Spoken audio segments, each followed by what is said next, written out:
Plan 2045, and we're going to start our meeting this evening with the city's land acknowledgement. The City of Arcata acknowledges that the lands that we are located on are the unceded ancestral lands of the Wiyot tribe.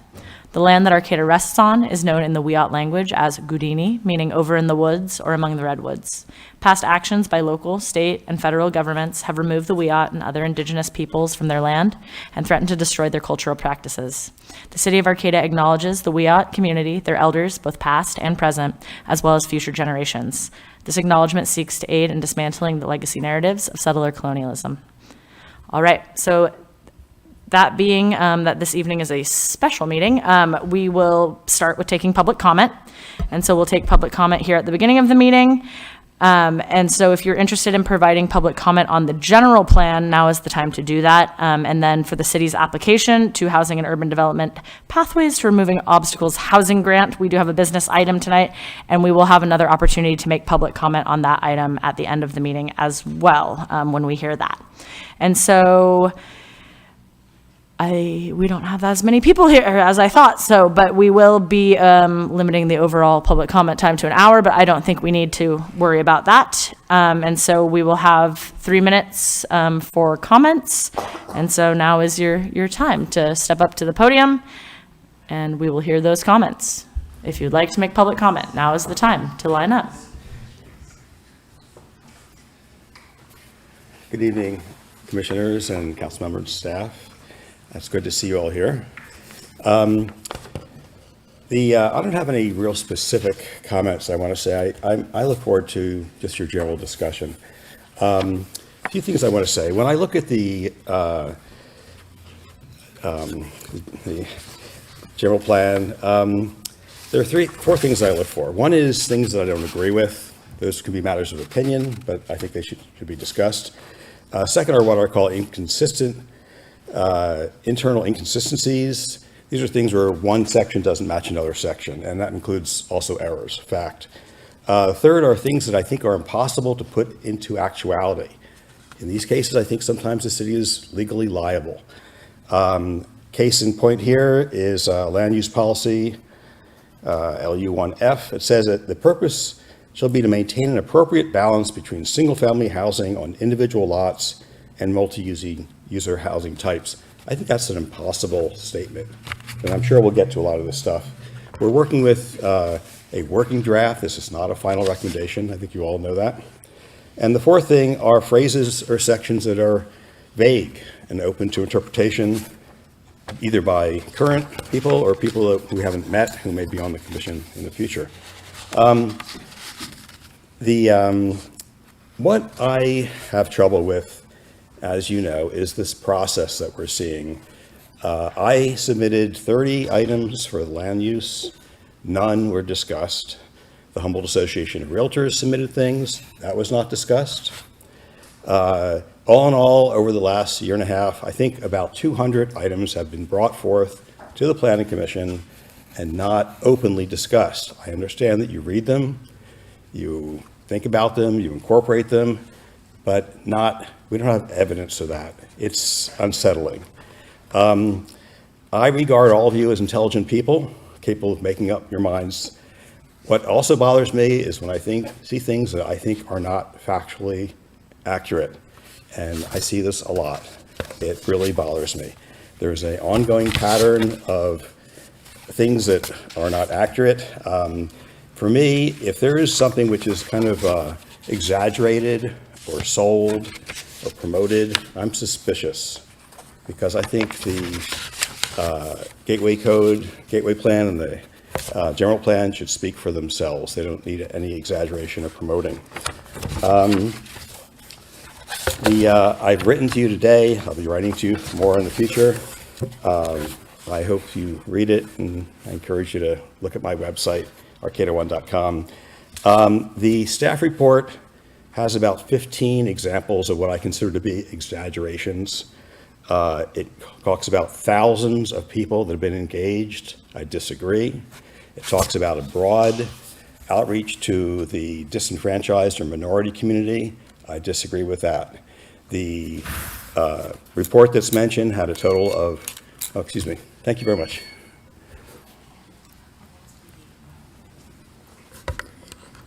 Good evening. The first thing I want to address is the health element. That's an element that we haven't talked too much about. And under the umbrella of the health element, we have the noise element, and we also have the safety element. These are two elements that I have sent over the last year and a half extensively what is happening as far as, for example, the noise element, where we have quite a few number of cars that have purposely exceeded the allowable limit of the state of California, and have tried to reach out to the city for the last year and a half. Absolutely nothing has been done on this, and it's very disappointing because I know that the governor and also the Attorney General of the state of California this is very important to them. There was a new law last week that was signed of the governor dealing with noise, and I'd also bring up the point of the safety element. This is something that I didn't talk about a year and a half ago, but just over time and seeing what has happened in the city from the standpoint of individuals being killed by cars, individuals that are being critically injured in the last month. And I've also addressed this from the standpoint of why nothing's being done about it. And, you know, a year and a half ago, it was, we don't have, our police would say this isn't a priority and we don't have the resources. And now we have had police officers that are hired. I don't see any changes in this area at all, and we still are seeing unacceptable numbers of people that are being injured. And a small population of this town is unacceptable for anybody to get injured. And I know this is something the governor has talked about recently throughout the whole state of California from the standpoint of the increase of people on bicycles or in crosswalks being injured or killed. So I'll give you a failing grade in that. And there's been just absolutely no attempt to address this. So I would also address the fact that, you know, a lot of time has been spent on, you know, the Gateway project is from the standpoint of what incentives we're going to give to the developers. Unfortunately, we haven't really invited the developers in on this conversation because it doesn't really matter what we're offering if they're not going to you know, accept those and use those incentives to build. So we've had Danco, and we had Danco give a presentation, at least at Ollie, Cal Poly, and they kind of spelled some things out that are pretty critical. And I think this is a point at the time, whether it's 4 stories, 5 stories, 6, 7 stories, that you should be able to get a ballpark figure from developers exactly what the rents are going to be for these apartments, whether it's 1, 2, 3 stories, and tell the public what actually the rent's going to be. What would the rents be for affordable units? Thank you.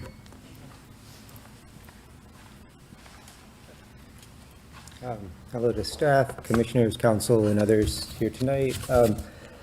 My request is in reference to the circulation and mobility element, which is not being discussed tonight, but it's the K&L couplet is still mentioned in the mobility and circulation element of the general plan, and just requesting in consistency with the City Council's August 22nd joint study session, directing staff to remove the K&L couplet from the gateway draft. Also, TSC, in addition to making their recommendation on the gateway draft, again, also made that same recommendation on the circulation element of the general plan to abandon the couplet and preserve the K&L Street Rails to Trails corridor for linear park and for my part, for the future Great Redwood Trail. So hopefully attention can be paid to it. And thanks, good luck for tonight.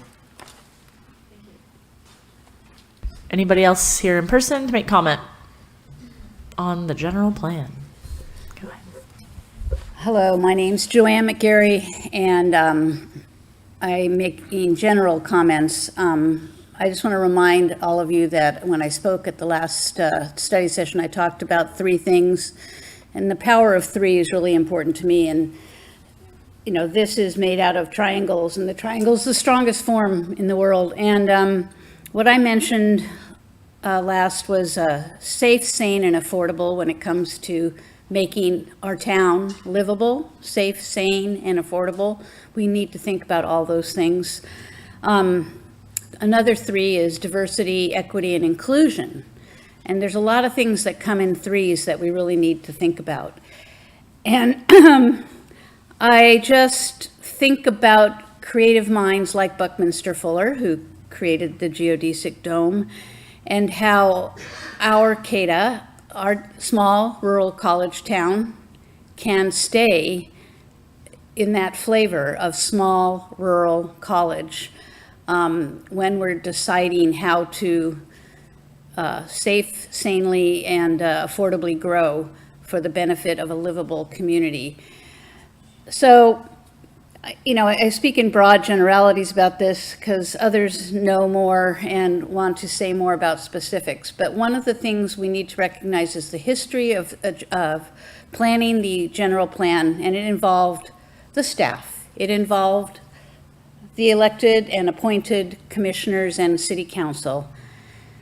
And it involved a lot of effort on the part of people in the community on different committees working on the previous general plan.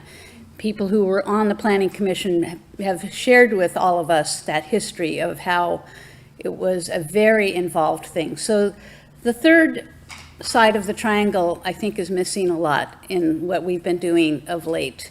And some of us are here to just remind you that it's the people who live here that need to have their voices heard as much as the people who work in this building and the people who are sitting at this table. So please remember the people in our small rural college town and make the future safe, sane, and affordable. Thank you. All right. Hello, quite the group. Dave Meserve from Arcata. I live up in the Sunset District. And I live on Grant Avenue, actually. And what I'm addressing here is, the general plan deals with the city in different zones. And it breaks the city down into zones that make sense for the most part. There's the downtown, there's the north town, there's the, east of G Street. There's, certain areas that are laid out, and they all kind of make sense with neighborhoods. I consider that I live in the Sunset District, but somehow where I live, adjacent to I Street, is now part of the Craftsman's Mall district, which means, and if you look at that district, it's kind of, well, I call it gerrymandered, but it's got the north end of I Street, which is really part of Sunset as we consider ourselves. Then it's got the Craftsman's Mall, which is going to be the densest area in the whole city. And then it also includes this kind of mixed area, which is partly light industrial and partly agricultural. So I ask myself, why has the portion of the Sunset in which we live been included in this strange mixed area, where the three areas of it have nothing in common with each other? And the answer, I think, lies in right next to the tennis courts, which is the Strombeck project, the proposed project there to put 70 units in on 1.7 acres, which is high-density residential. If you live where I live, and if you drive down JAY Street every day, you know that, we all pause to let someone go by because the street, when there are people parked there, really isn't wide enough for everybody to pass, as it is. There are currently 70 units in the whole neighborhood from J to Grant and up I and Todd Court. And so this would double the density there. Now, I know we need more housing, but we don't need housing in an area which is on a dead-end street and where cats and kids run in the street all the time. And I think that it doesn't make much sense to call this part of Craftsman's Mall area. Thank you. Thank you, Dave. Anybody else here in person to make comment on the general plan? All right, we're not going to go back and forth, so not seeing anybody. I guess that pretty much is everybody. Do we have anybody on Zoom this evening? We do. Our first speaker is Colin. Go ahead, Colin. Thank you. Good evening. This is Colin Fisk. I'm the Executive Director of CRTP, the Coalition for Responsible Transportation Priorities. We want to thank the Planning Commission for its hard work on updating the general plan. We think the proposed changes will, on the whole, create stronger climate policies and encourage a more walkable, bikeable, and transit-friendly community. I wanted to mention a few of the recommendations that we're particularly excited about, including removing congestion management as a policy priority, which brings the city into better alignment with modern best practices regarding climate safety and equity. Committing to designing streets for all ages and abilities and prioritizing slow speeds on all streets, regardless of their classification. Supporting bike transportation by incorporating protected Class 4 bikeways into the plan and unlinking bike parking requirements from vehicular parking requirements. And also adopting a new mobility equity policy and recognizing public transit as a civil right. We're also supportive of new proposed policies to explore finally removing costly parking mandates citywide and implementing a metered parking program downtown to help pay for better public transit. However, I guess our one big request of you at this point is to tighten up that language and just commit to doing those things, to eliminating parking mandates and implementing a parking meter system rather than just thinking about it some more. We know these are good policies that support transportation equity and climate action, and there's really no need for further study. So we think clearly approving them now would allow the amendment of the zoning code to remove parking mandates as part of the pro-housing grant work that you're going to talk about later, which would be removing a major obstacle to housing production. And the details of a meter program can certainly be worked out at the time of implementation, but committing to those things now would really help to move the conversation forward and bring the city into a stronger stance for climate action and transportation equity. Thank you. All right. Thank you, Colin. Our next speaker is Jane. Go ahead, Jane. Hello.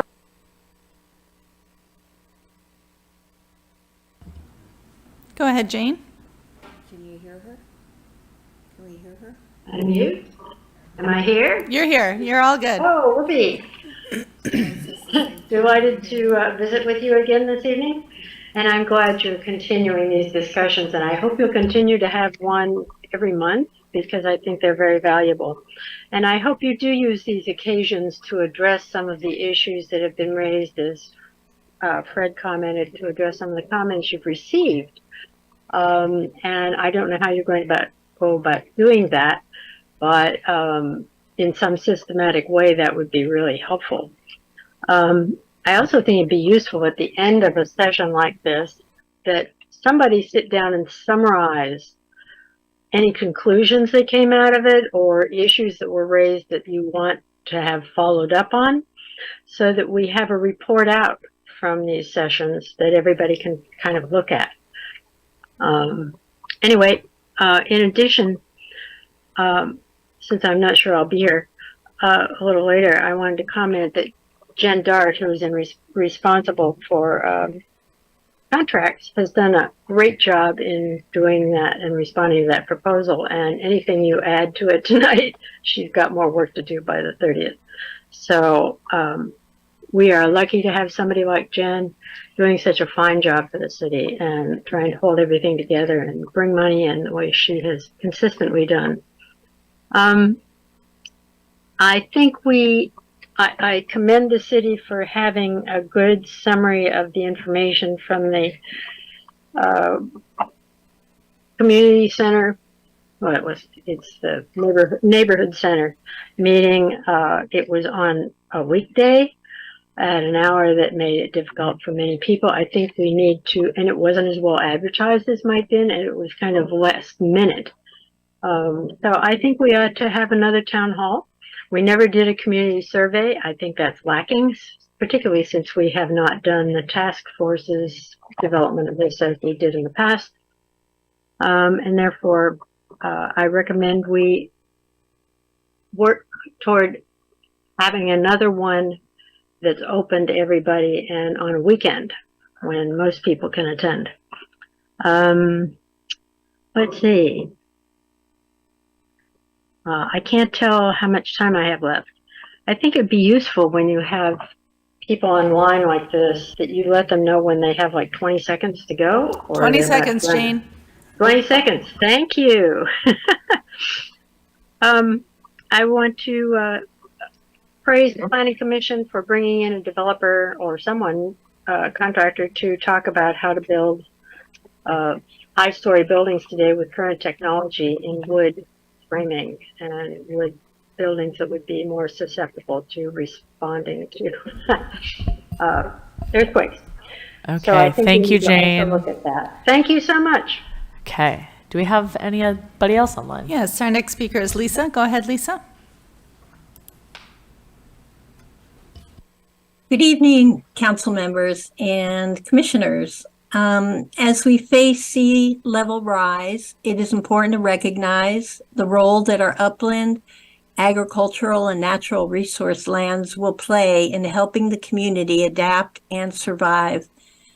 The opportunity for these lands to provide migration zones for wetlands, wildlife areas, and agricultural producers will become increasingly obvious and important over time.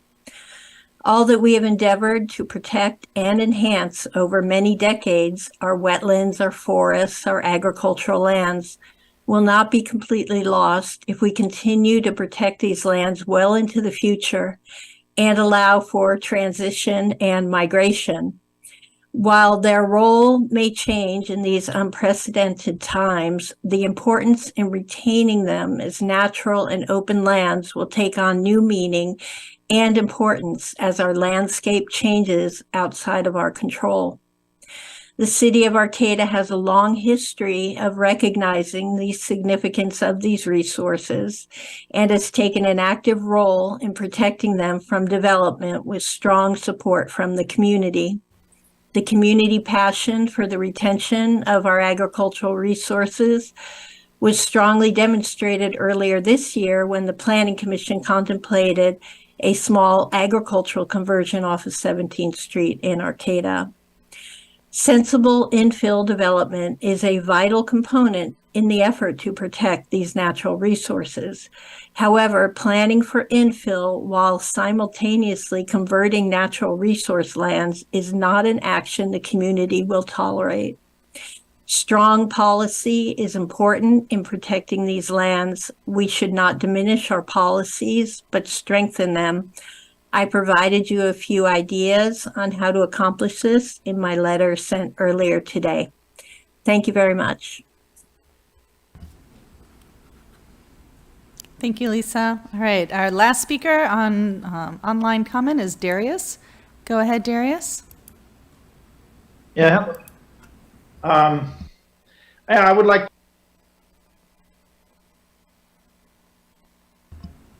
Go ahead, Darius. Unmute. Okay. We really do have a problem with homelessness and housing, and I would like to point out that many years ago, I'm having little voice problems. Rent was like $100 to $200 a month in that range. Now it's up to like roughly in close to $1,000 a month. Just look around at every place. We need to get back to the $100 to $200 range, or at least as close as we can get to that, because not everybody can afford that much. If a person can only afford $100 and there's no place that will rent for $100, then they have to just be homeless and without a home. We want to prevent that. We need to have compassion and find a way to provide a rent at a rate that they can afford. And and another thing is, because population is growing, I mean, do you have any idea what population in Arcata is going to be 5-10 years from now? We need, the city will have to eventually start growing up. There's only one place to go up. There's only so much land, square land space. So we will have to build up a little bit. But my take is that when we design our living spaces for people to live, that we should provide outdoor space and combine it with indoor space and grass and trees and plants and all that good stuff that we, enjoy, that makes life better. And so I just wonder what you think about that, all that. We have to also do it on a budget so that the people, like homeless people who only get Social Security, can afford it. Does that make any sense?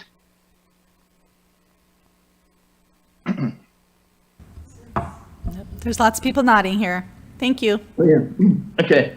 So yeah, I mean, it's a big problem. Now, one thing we got to address is psychiatry.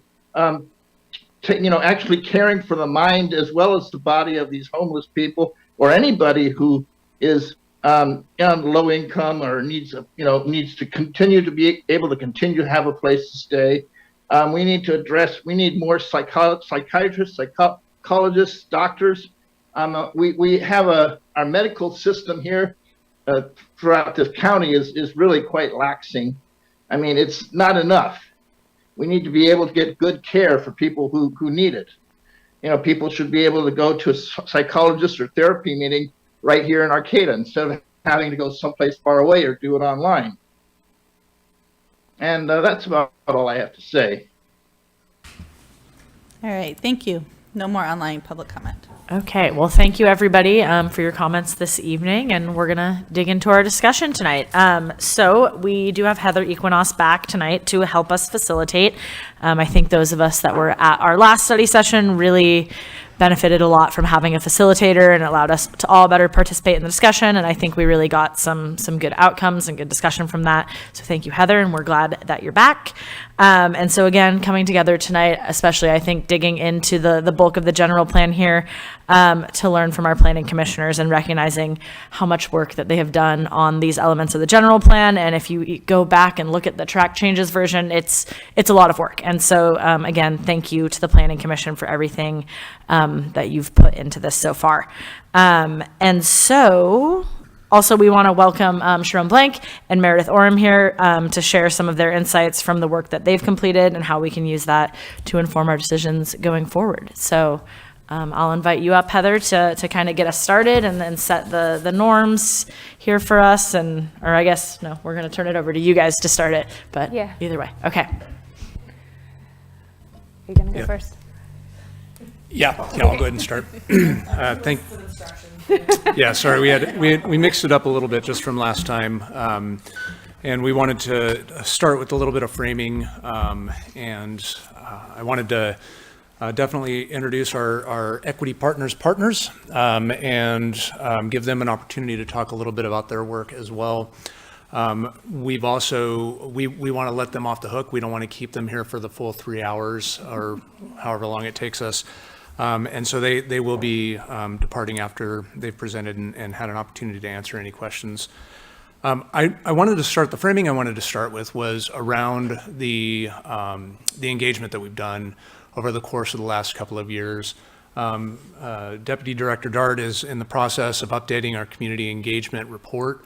And I had an opportunity to look at the draft of that today, where she's updated our numbers since June of 22 when we stopped.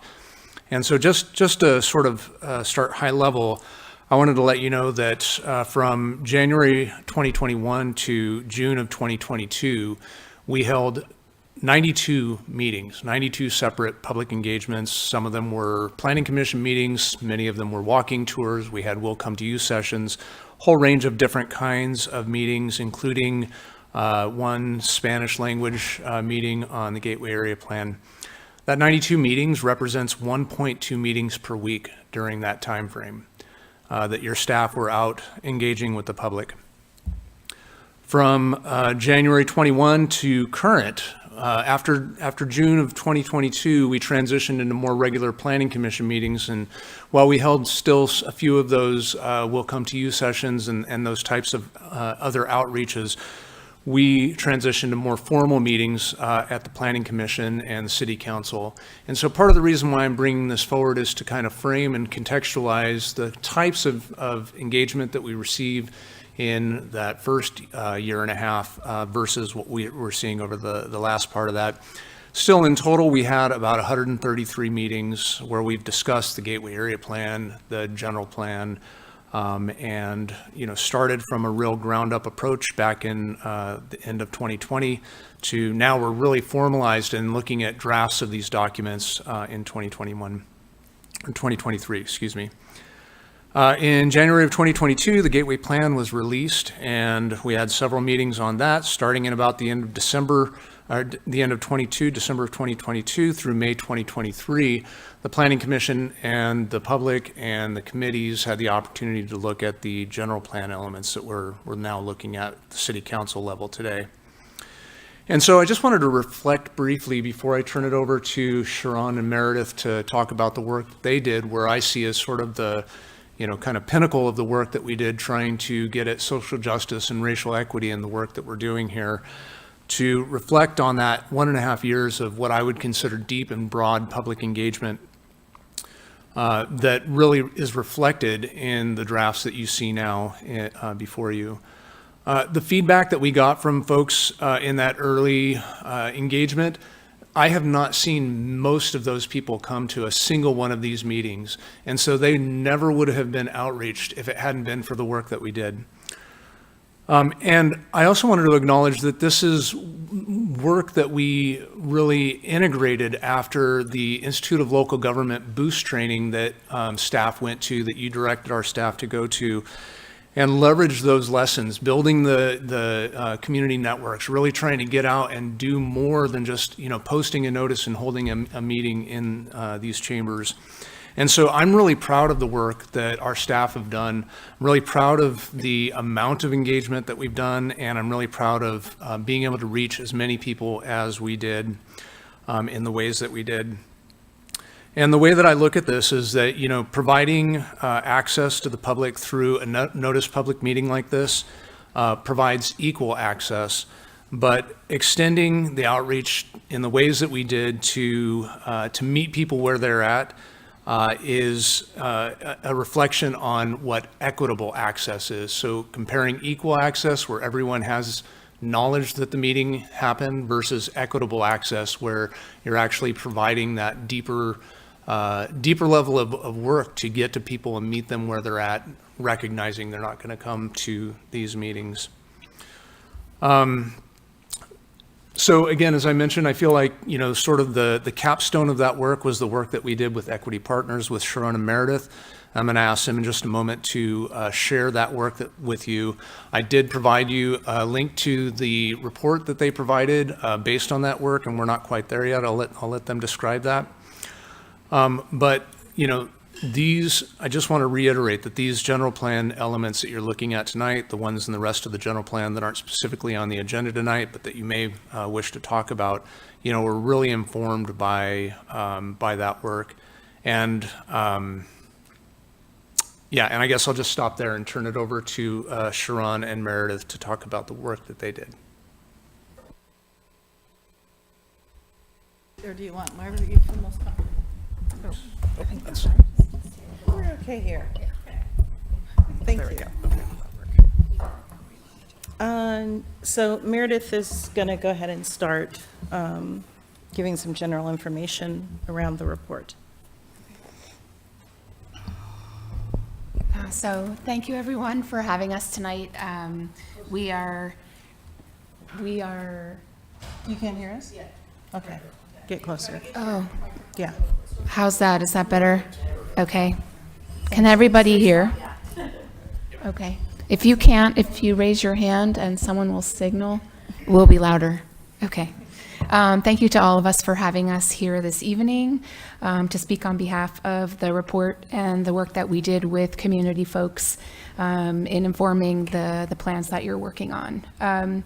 So we were in conversation over quite a bit of time with folks from the city about how to engage people, and David and their team tried for a really long time to engage community leaders across, including tribal leaders, including people of affinity associations and organizations in the community.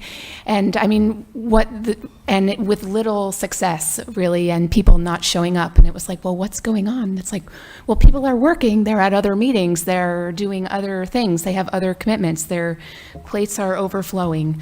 One of the things we said was people are tapped to give input all the time, and then sometimes it might be added, but not always. And oftentimes there's little checking in to be like, hey, is this what you actually said? And is it helpful that it go into a plan this way?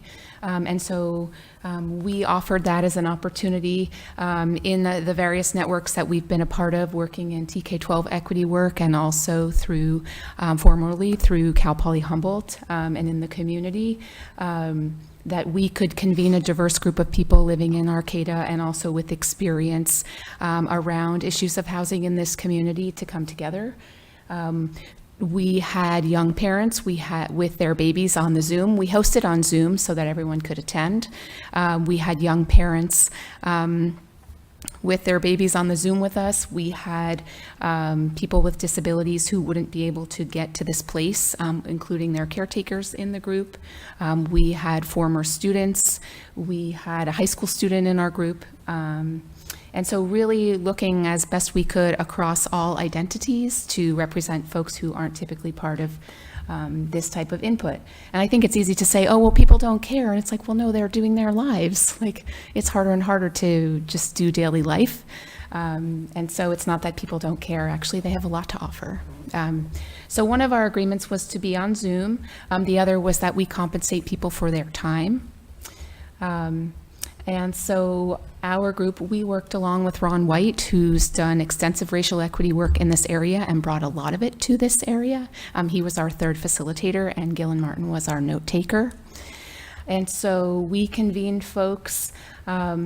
We first had an intro. We were really talking about home and what is ideal about home to you, what is working and what do you love about Arcata, what could be better. We had sessions that focused on safety and housing, recreation and culture. We also looked at the community benefits that were part of previous conversations and asking folks, you know, how would they prioritize what was important to them in terms of shift and change. We also looked at health and transportation. We offered various modes of input, so people could offer in the chat, they could share out loud. We had an ongoing Google document. We had surveys. We mapped where people lived. It turns out that most people in our cohort live South G, Valley West, or the Arcata Bottoms. Hardly anybody is east of the 101 or in the downtown. And so we did have patterns in terms of who's representing. And maybe, I think my understanding is different from the patterns of folks who have come to meetings to share their input for the plan. After our sessions, what we did was we collected the notes from Gillen and we reported back to the group. We said, this is all that we've compiled. Have we actually captured what you are wanting us to bring forth? And they gave us the okay where things were good. They gave us constructive feedback to ensure that we had added all their input. And then we brought it forward. And that checking with the group was done at each meeting. So we would have a meeting with the group. The next time we met, we'd go, this is what we heard. These were the points that we heard raised. Is that accurate? They'd give feedback. We'd make adjustments. Then we'd move forward with the new topic. In terms of takeaways, safety was noted, physical safety, emotional and mental as well, but physical safety was noted as the salient issue. And so what we really noted was these weren't hypothetical concerns that folks had, but it was very much what's impacting their daily lives. Also, there was a huge move around how do we support and lift up the various diverse cultures and communities that are here already. Like, there's so much good work happening here, and that is community-led. Also, places for people to come together. All of those elements seem to be overlapping, so transportation impacting, housing also impacting work, of course. Another big point, as you all know, is housing and accountability structures in terms of most of the community of Arcata being renters, and how do we have more support for people who are renting.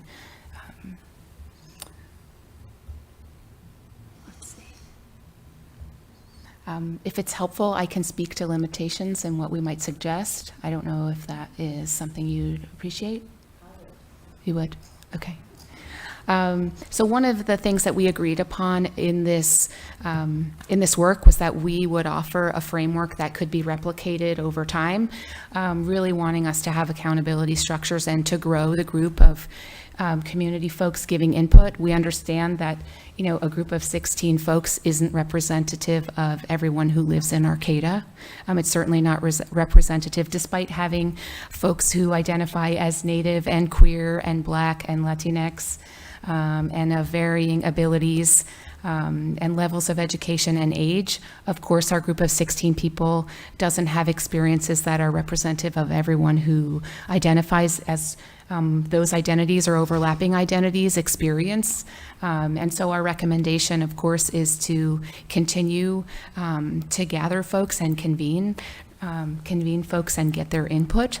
And an easy way to do that is to have a community member recommend someone that they know in their community, and you could easily just find more people to convene who I think they were really generous with what they offered. People really wanted to share and had a lot to say. So obviously, like, it would have been great that we could convene more people. We also operated under a value that we were going to compensate people for their time, so the amount of money that we had was a limiting factor in how many people we could meet with.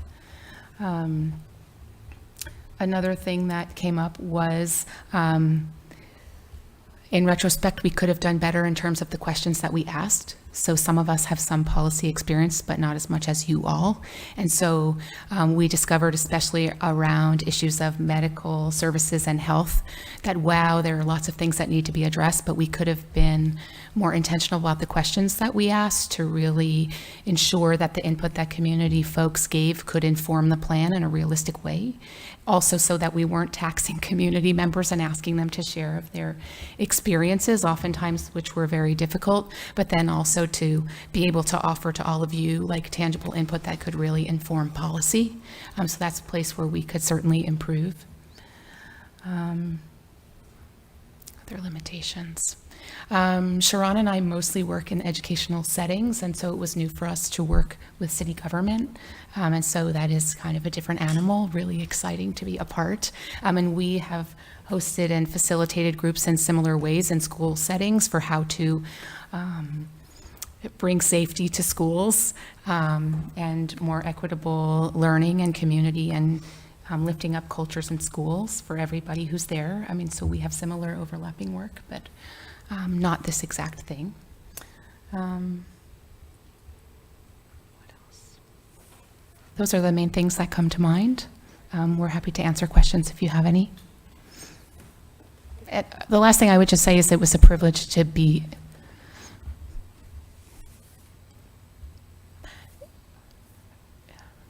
It was a privilege to listen.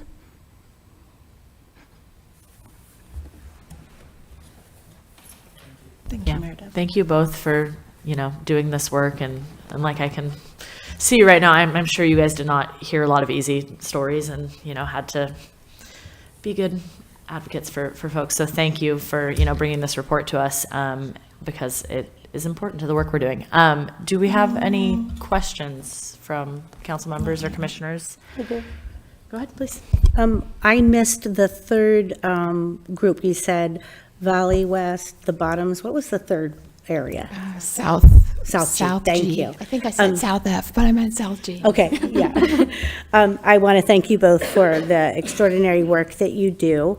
And you had mentioned something about lifting up and supporting those already here, the community-based organizations and places to meet. Super excited that in Valley West, we will be able to provide that with a community center.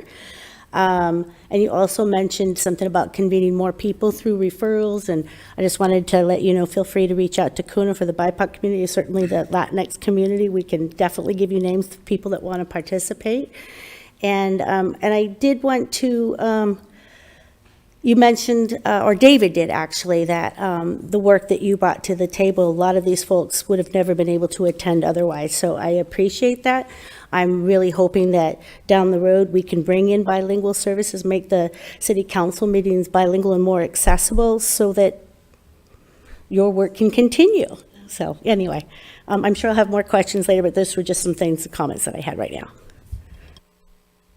Great, thank you, Kimberly. Anybody else have any questions or comments before we let Sharon and Meredith get on to the rest of their evening? Thank you. Yes, thank you guys so much. If it's okay, I have one more thing to add. Okay. So our work actually hasn't finished with the community group. So after we convened with everyone, we convened with folks for about 8 hours. So we have agreed to work with them for 2 more.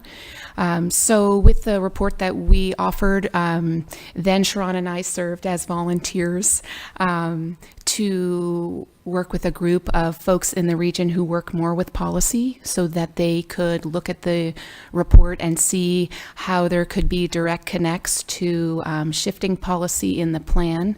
And so that was left to more people with experience.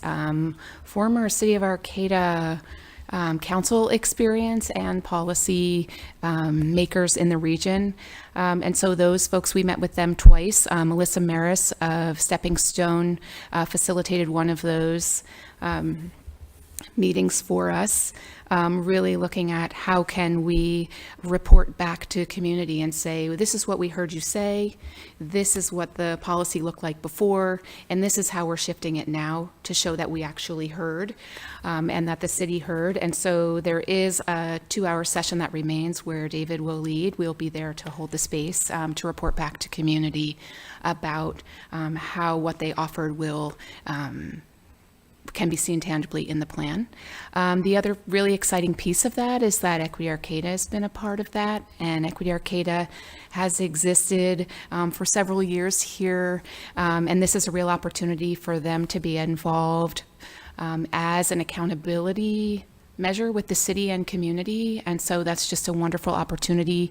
The new lead, Aubrey, I apologize, I don't remember her last name, but was also here in those policy kind of review implementation meetings on behalf of Equity Arcata to speak to, you know, how can we ensure that we're being accountable to community and not just paying lip service to their needs. So that's really exciting. Great. Yes, go ahead, Stacy.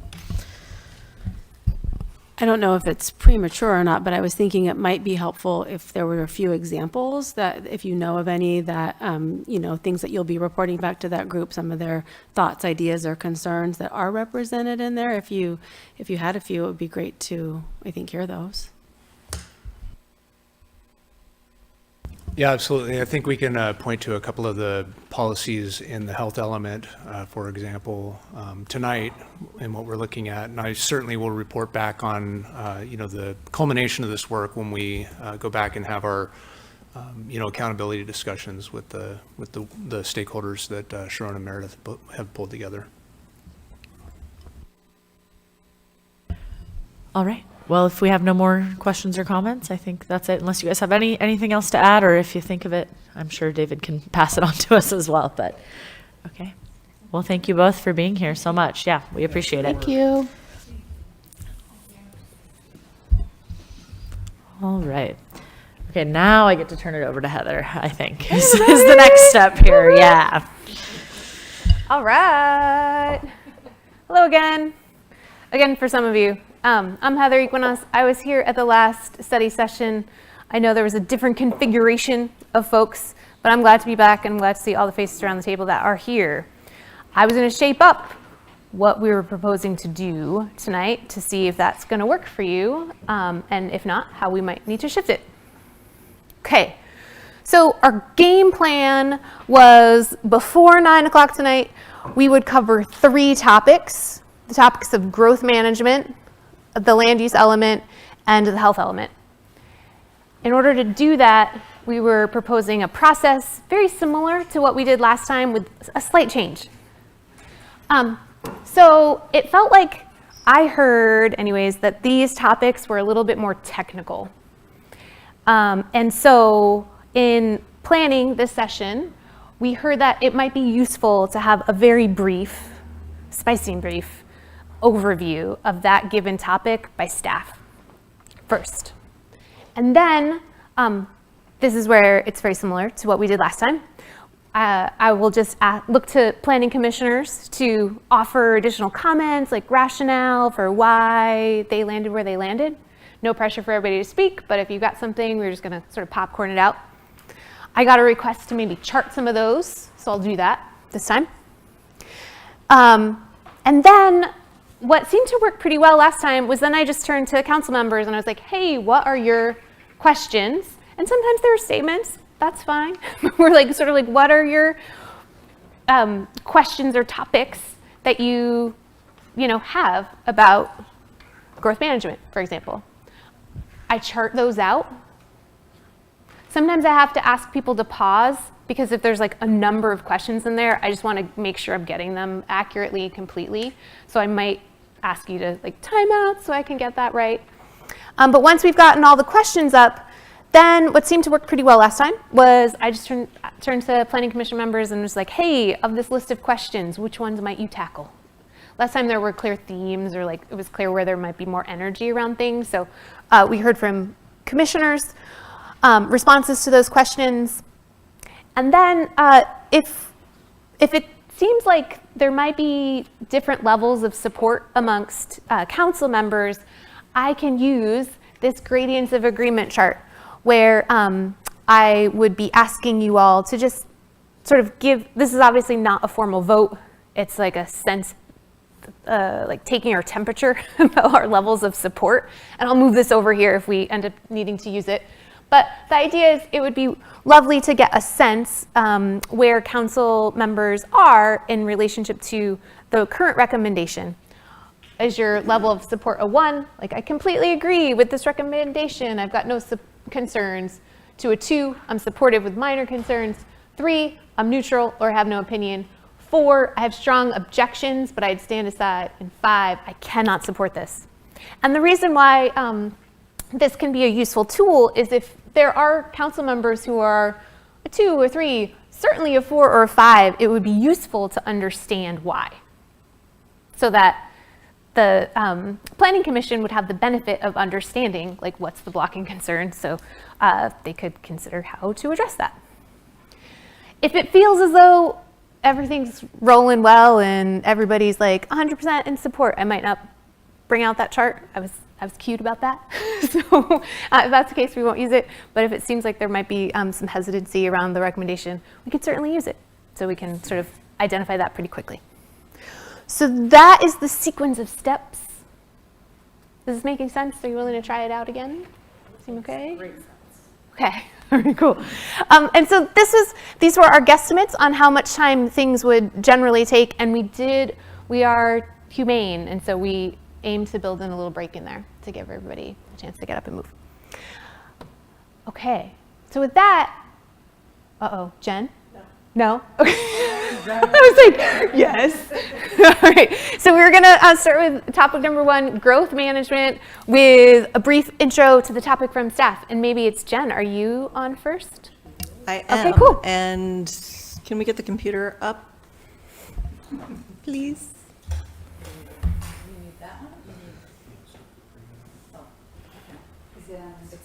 It's gonna come on the screen, yeah. Okay. All right. You want me to wait while you pull that up?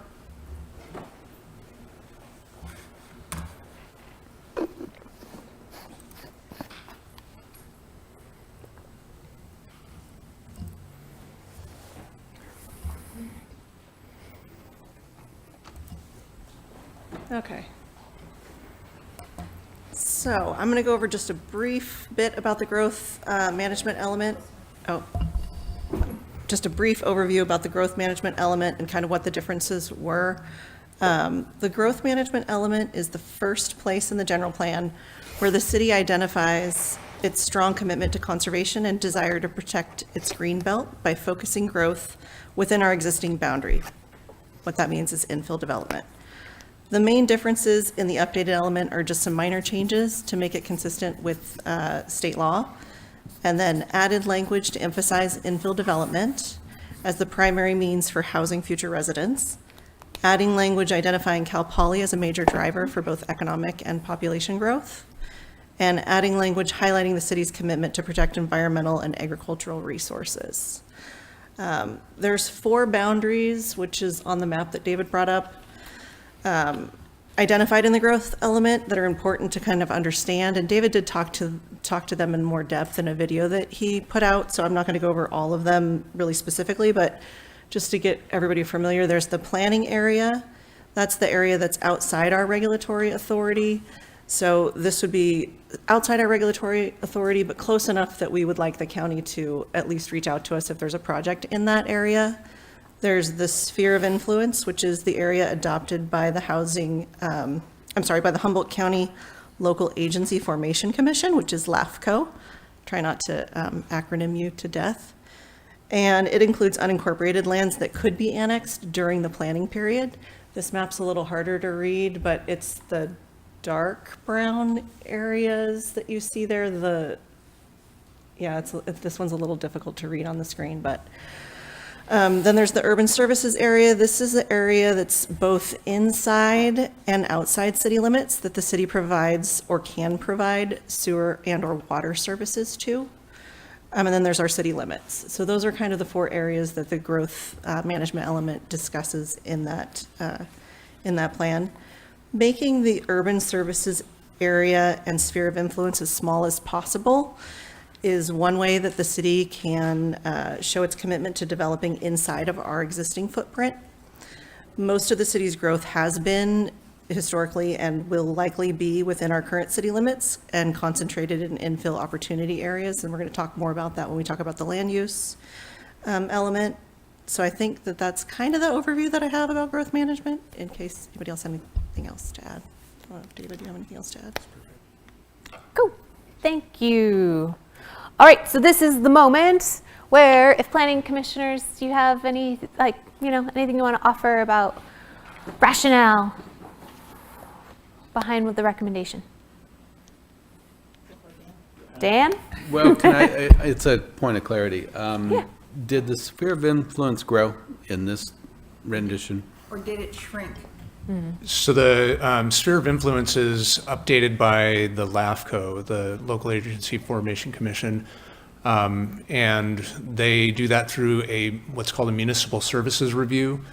And we worked with them to try and shrink the boundary as much as possible.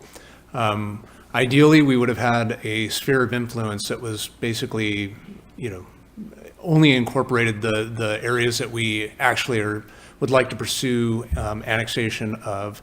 There were some areas outside of that LAFCO felt like should be included. The entire Jacoby Creek water district, for example, them rationalizing that if we're providing services there already, then we should be ready to annex those areas. But we really tried to reduce the area.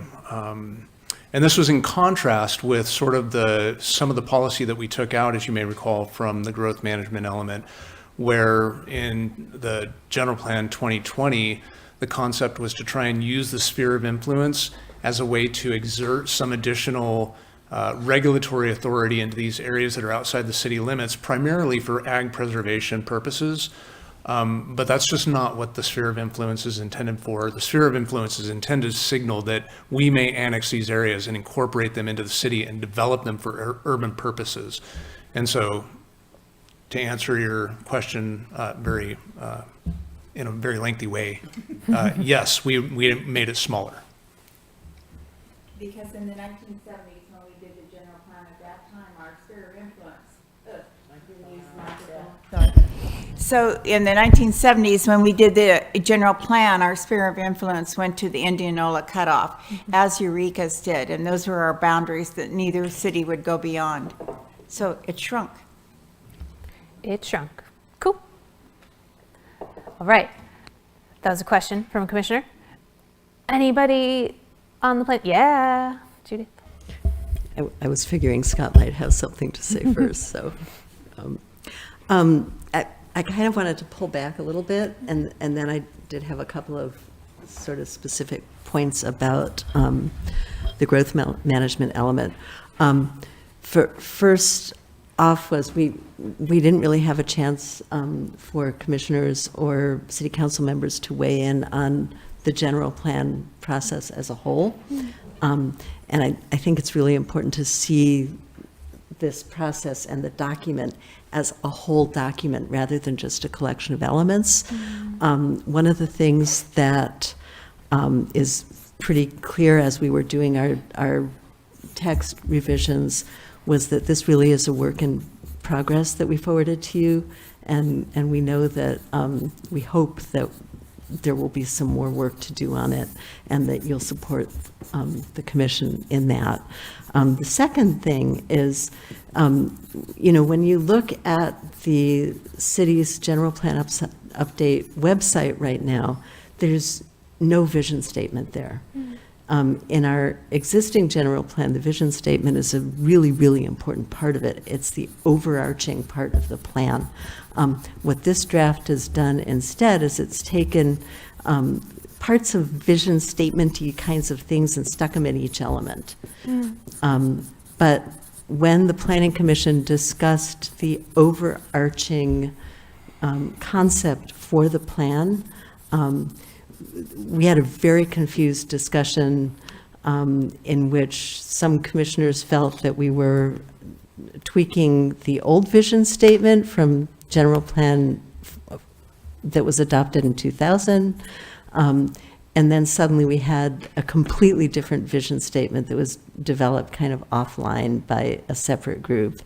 And a majority of people on the Planning Commission said, yeah, and then several of us didn't understand that that transition had taken place. And I'd like the City Council at some point to address with us the vision statement for the plan as a whole, and to incorporate some of the material from the long-standing vision for Arcata's future that suddenly just dropped out of the revised vision statement. And since the vision statement isn't online, it's not part of the general plan update that the public can see at this point anyway. It may have just disappeared, but I think it's a really important part of the plan.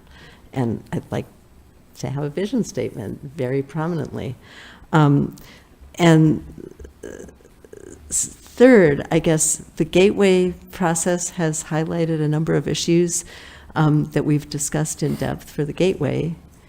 But some of us have realized that a lot of those policies really should apply citywide, or at least in all the opportunity zones, not just in the gateway. And I think the draft that we've all looked at hasn't really incorporated those things. And so those are the things that I'm hoping, we can work through in the rest of the general plan update process, but also in the land use code revisions.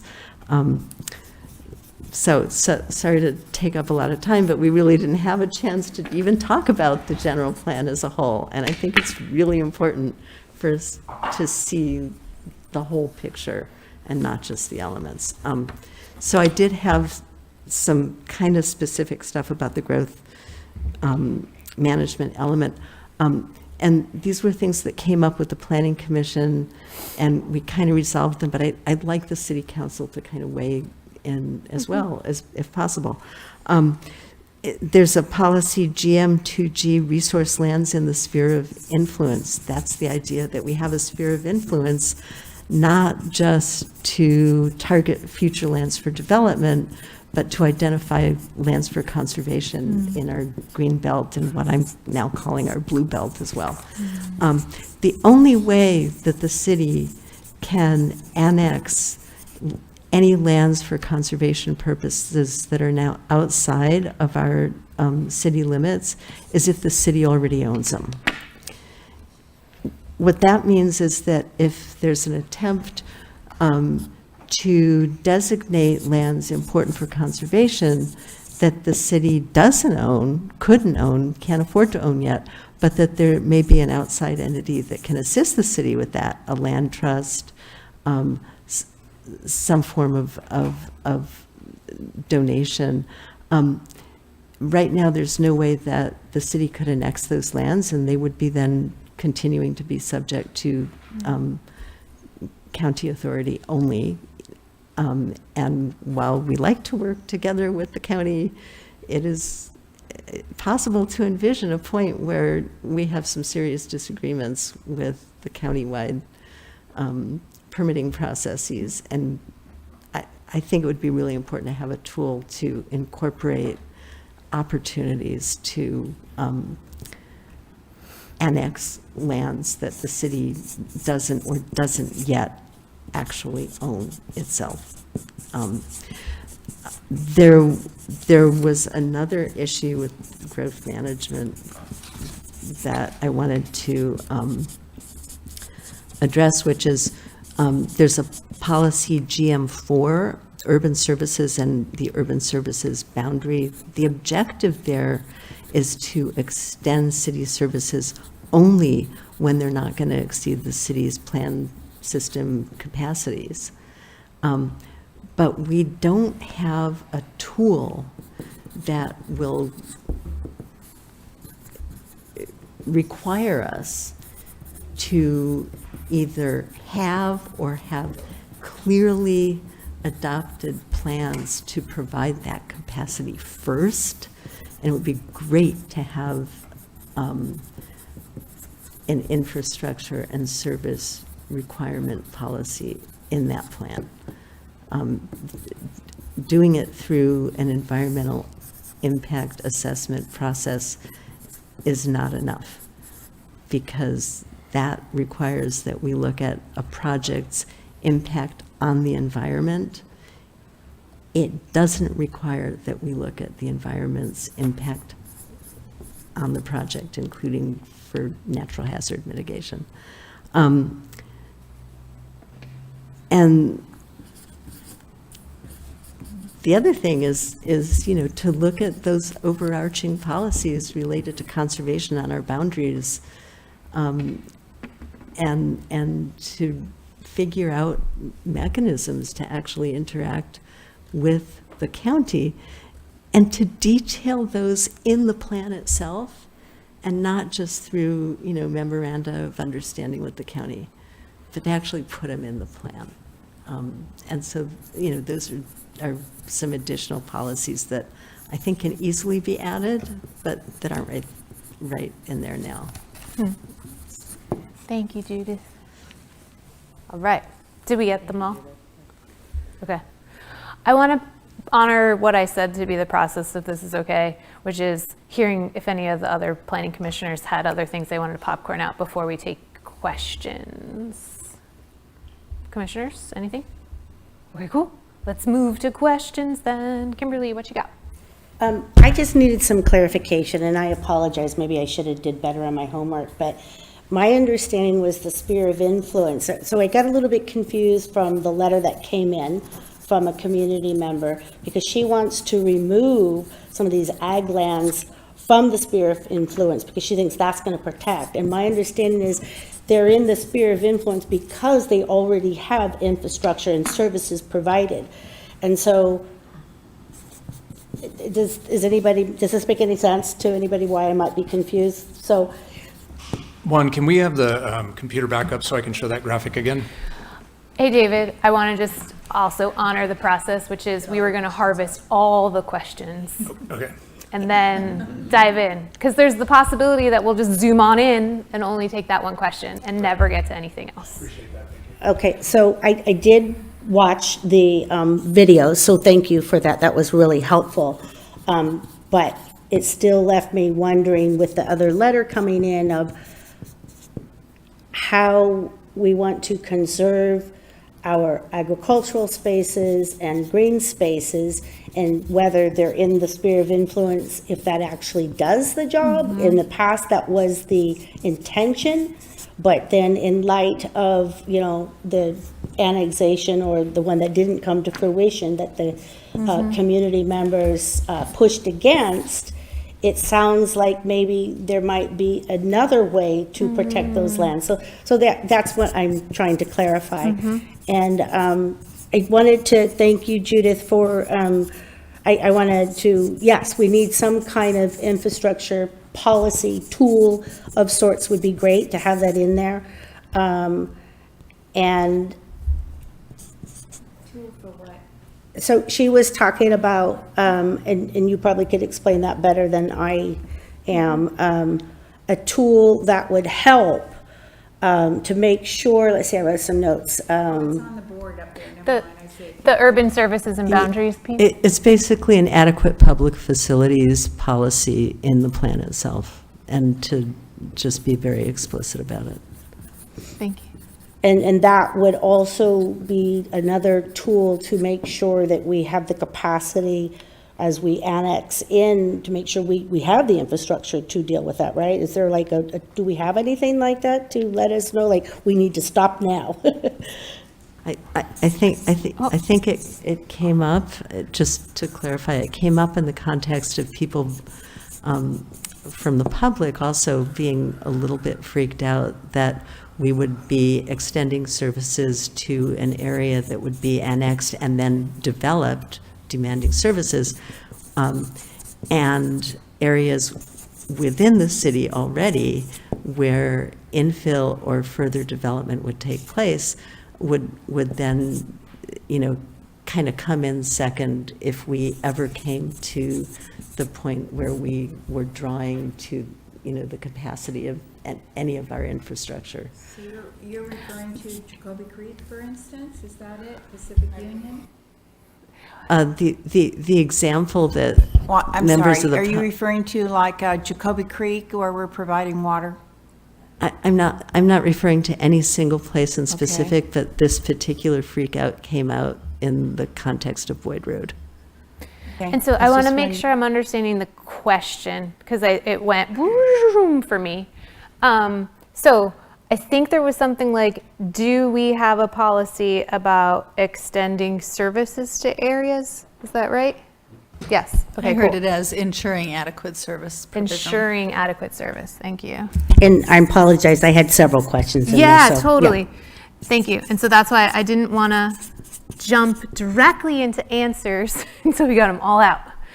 What are the other ones? Kimberly, more questions? I'm sure there will be, but that's good for now. There you go. Other questions from council? Sweet. So just so you know where I'm coming from, so there have been hours and hours and hours of talks and study sessions, and Alex and I have not been able to participate in any of them, so I might have a little bit more to say, possibly because I haven't had a chance. That's cool. I might just pause you so I capture it correctly. Sure. So I just wanted to, Judith, when you brought up like looking at the plan, general plan as a whole, and I appreciated you bringing that up, because that is something it's not a question, but I just wanted to take this opportunity to comment on that, because I feel like I do have some agreement with what you were saying.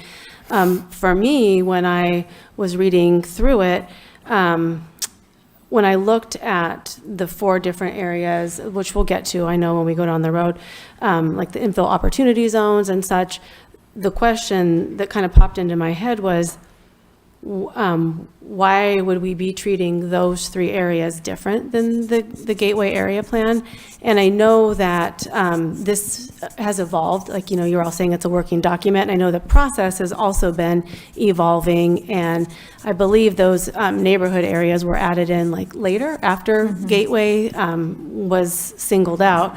But just in looking through that, even though there might be some differences in the neighborhoods, I was really kind of struck with that they should, in my opinion, be treated fairly similarly, with possibly, with things like form-based codes or inclusionary zoning, ministerial review, all of those things that so far I've only heard, when I'm listening to Gateway discussions, and I feel like those neighborhoods might need similar conversations. And then just finally on that, recognizing that there are different neighborhoods, and I would assume that, they would be treated somewhat differently because of different characteristics, and that there would be, in those neighborhoods, we have other council members that live in those. So the same assumption would go that, when we would get to that part that of policymaking, just as we recused for our area, that there would be other recusals. So just kind of looking at, for me, thinking of things more holistically, and then when we do get to the specific areas that we might need to pull back on and recuse for whatever reasons, I totally support that. But I'm just kind of, as I read it, I was just kind of wondering about why the separation, and if it still should be so separated. But what I should have said first is I was overwhelmed by the amount of attention that you all the detailed questions, the pages and pages and pages of suggestions and modifications, and all of the discussion that I read from the Planning Commission. I was just really humbled by that and appreciative for the thoughtfulness of like every sentence of every page. So thank you so very much for all of that attention to detail. And I don't have any questions. I didn't have any on that specific section. I did. I pulled them out. The question former. All right, other council members. So I wanted to say, since the very beginning, I keep thinking that we have to have, everything has to be equal in Arcata. So we just don't have the Gateway that has things, and that we don't have them out in Valley West or in Westwood or Sunnybury, etc. And I remember form-based codes were something probably maybe 15, 20 years ago. I was at a presentation on historic preservation, actually, where they were talking about form-based codes and how they could make neighborhoods and commercial areas actually work so much better. It was sort of I remember coming back to the city, and it was strange, strange talk at that time, because no one really had seen that or understood it. And it's taken years for us finally to cut to this point of really considering what form-based codes could do, and how now, you heard a lot of hearing where people were scared of them, but I think in the overall, it offers opportunities for historic buildings, buildings next to historic buildings, etc., to create cohesiveness and livability and walkability. And so I want to see it everywhere. Of course, Karen reminded me, you talk about, you want these things not just limited, you want to see them everywhere. And I don't want anything to be just in one area, like the Gateway. It has to be everywhere. All right. Just as you said, Stacy, thank you. I want to surface other questions, and I also just want to give you a time check. This piece of work, we're anticipating about 25 minutes. It's been 25 minutes, and we haven't yet heard back from commissioners yet. So, sense that in our bodies about pace. Please. Okay, I just have a couple quick questions about annexation. So do we decide, I guess, so when we decide to annex, does it come back to the Planning Commission to decide, how we use it? So I have a question about that. And I also have questions about financial impacts of annexation. Like I remember from that presentation, there are some things that would negatively financial impact us to annex. I just wonder kind of what the financial aspect of that looks like. Nice. Did you have more? Nope. Okay. And my only question takes those questions one step further. And it might be maybe a question better answered by staff, but just because talking a bit, there was conversation, I think a couple things Judith brought up just about, and in the map that you guys showed about the county's role, within that larger planning area, and then LAFCO's role. And so just as this element was created, how was kind of the discussion and any outreach or conversations with the county, part of these boundaries, and also with LAFCO, and just kind of thinking like how much say does Arcata really have with LAFCO? Because I know that like LAFCO right now is largely made up of a lot of people from like the southern part of the county, and there's not a lot of northern Humboldt representation on LAFCO. And so just kind of like, how were they part of these conversations? And, are we expecting the same things from, this larger boundary and planning and all this talk of various possibilities of annexation, not necessarily that we are, planning on that, but. So to follow up on that, what was the date that LAFCO looked at our sphere of influence? And when will they be looking at it again? That was a note I had. Okay. Alice, did you have other questions? Well, I do know in our sphere of influence, right, adjacent to our property of the city of Arcata's property, is that we have a piece of land that's just west of us, and it's referred to as Figas, and it has the possibility for residential. And it's so, when we go to ask somebody if they want to do it, we have to go through a process. LAFCO is going to have to approve that annexation, and there's a lot of things that have to happen around an annexation. Okay. Did we serve? Yeah, another one, Kimberly. Yep. So one of my questions was back to the vision statement. There were some things that I think fell through the cracks from vision number 1 to the new vision, and I'm hoping that there would be some discussion about possibly bringing them back in. And then also wondering if they're, I'm sorry. Okay. I was just wondering if there will be an opportunity for the public to also weigh in on that vision statement.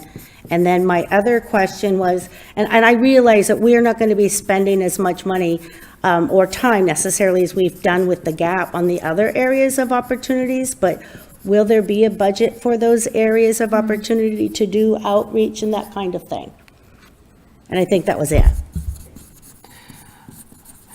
Budget for other areas to have those kinds of outreach conversations? Is that the question? Okay, cool. Sorry. Engagement code. Oh, thank you. Engagement code, etc. Okay. Okay.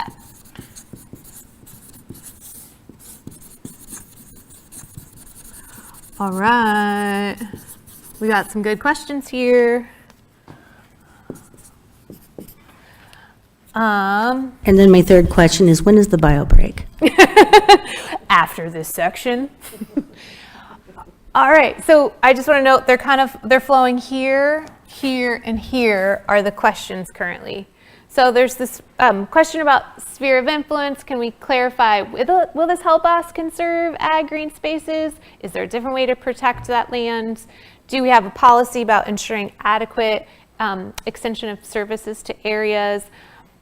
This one kind of loops over across pages, which is, hey, why would we treat these 3 areas differently as a whole, as opposed to the way we're treating the gateway, is how I interpreted that. This was more of a statement.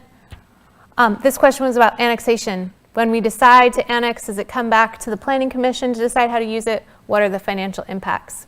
And then these 2 questions were around the role of county and LAFCO. And then these are fresher in your minds, I have no doubt, because Kimberly just stated them. Scott. I was just going to say, these all seem like great staff questions. I can try to do a few quick ones. Okay. I think there were 2 mixed thoughts that I heard tonight around sphere of influence. I think on a technical level, what we've learned is that having ag or areas that we want to conserve in our sphere of influence does not provide additional protection, and that's why we've chosen to try to shrink that and take that out. The city does even hold a conservation easement outside the city limits. We have other ways that we can work with partners on conserving lands that are outside, preferably adjacent. The one we hold currently is down by College of the Redwoods, not certain really convenient, but it was still necessary as part of a larger project. It was good for the city. I think In terms of annexation, I mean, just in kind of a nutshell, and I don't mean to be flippant, but residential never brings monies for cities. I'm just saying in general, there are other reasons that we would want to annex residential areas to be part of our community, and certainly people want to feel part of Arcata. We've heard that when we've annexed areas like around Sunnybray that were sort of island county areas this past 15 years. Some sort of retail or manufacturing can bring money into cities and at least be cost neutral. But typically, unless you're really generating sales tax or TOT tax, financially for the city, annexation isn't great. We do it for other reasons.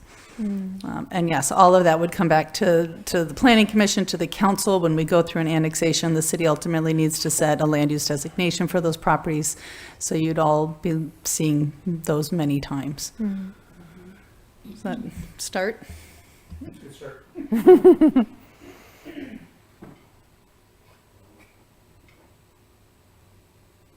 Do you have more to add, David? I guess, there were several questions that sort of seemed to weave together, and I think, Karen hit on the majority of it, but the municipal services review, I wanted to kind of hone in on that a little bit, that identifies, it looks at both our urban services boundary and the sphere of influence. It was last done in 2020. They're done every 5 years. And those are done by LAFCO. We basically accept the boundaries that they set in those two spheres. We can apply to LAFCO to amend those boundaries. But when they do their municipal services review and identify sphere of influence, we are commenting on their process. We're not in charge of that process. So that's, to the extent that the LAFCO is identifying areas within our sphere of influence, they are intending for us to identify those as areas for urban development, that those would be annexed for urban development. I want to be unequivocal on that point.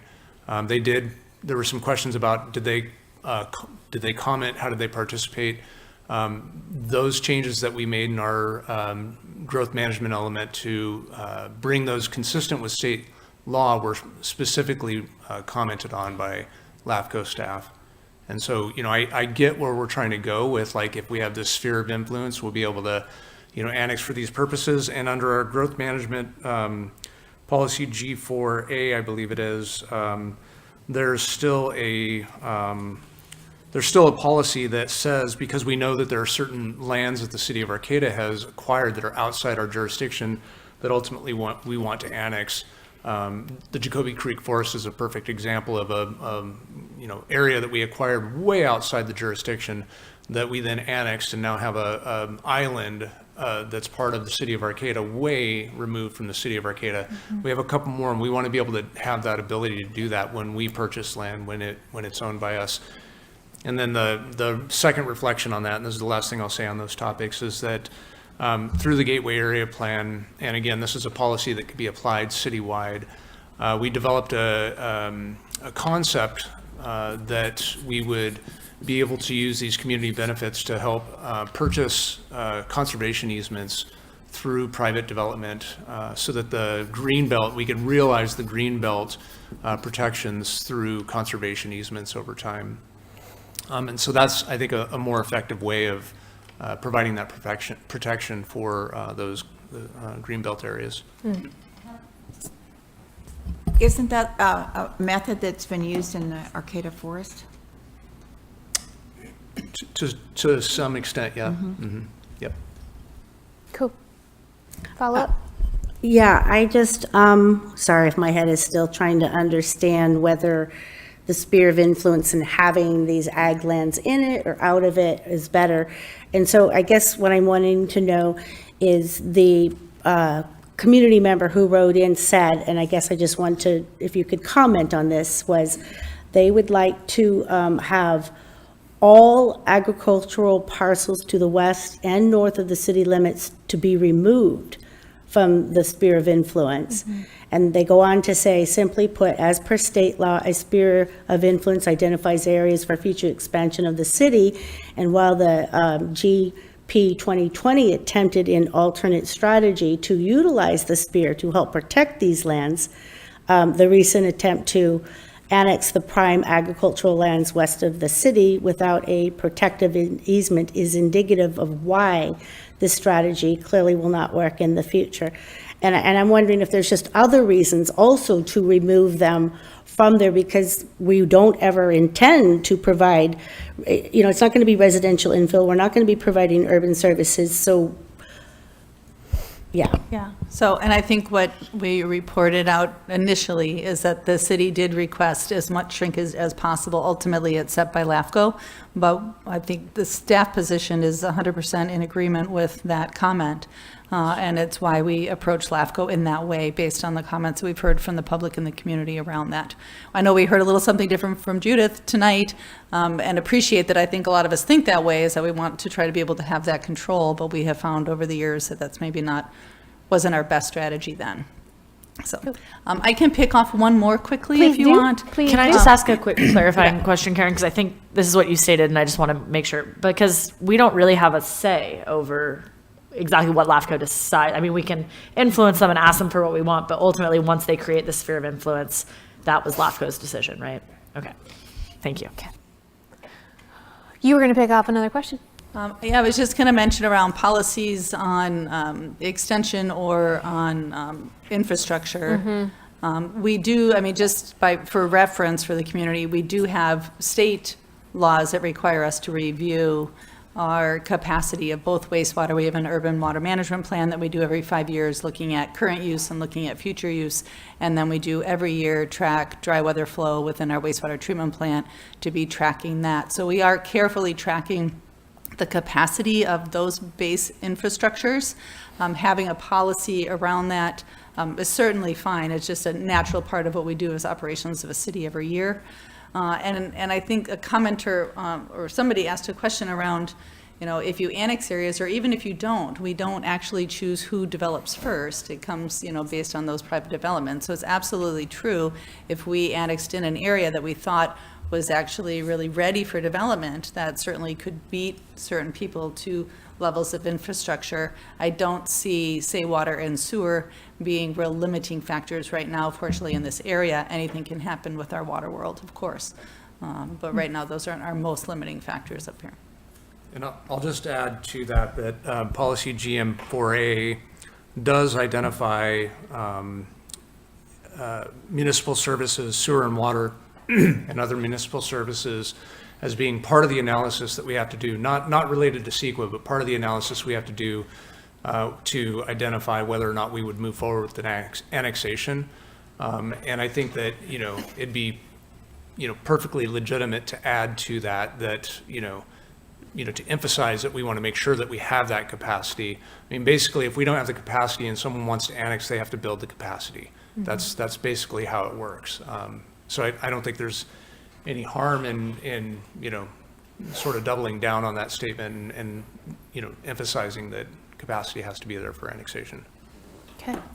Follow-up, clarification? Yeah, just clarification. So there would be no jeopardy of, say, they beat us to the punch, or, somebody beats to the punch, and then we can't fulfill obligations, or not obligations, our wishes, desires in the Gateway Area Plan, so no. No, I think that what the annexation reports have to demonstrate is, given the other prior commitments and these additional commitments, that you would meet all of the municipal services needs. So it wouldn't be he who gets there first wins. I mean, no, and when they do get there first, they pay their capital connection fees, and they're paying forward into the infrastructure that we need, for those additional projects, and that is true of both annexations and developments that are happening within the city limits. Thank you. Cool. All right. Other questions that anybody wants to pick up? I know that this one was really about, I think it's building off of what you're offering about the general plan as a whole, and why are we treating certain areas, these 3 areas, different?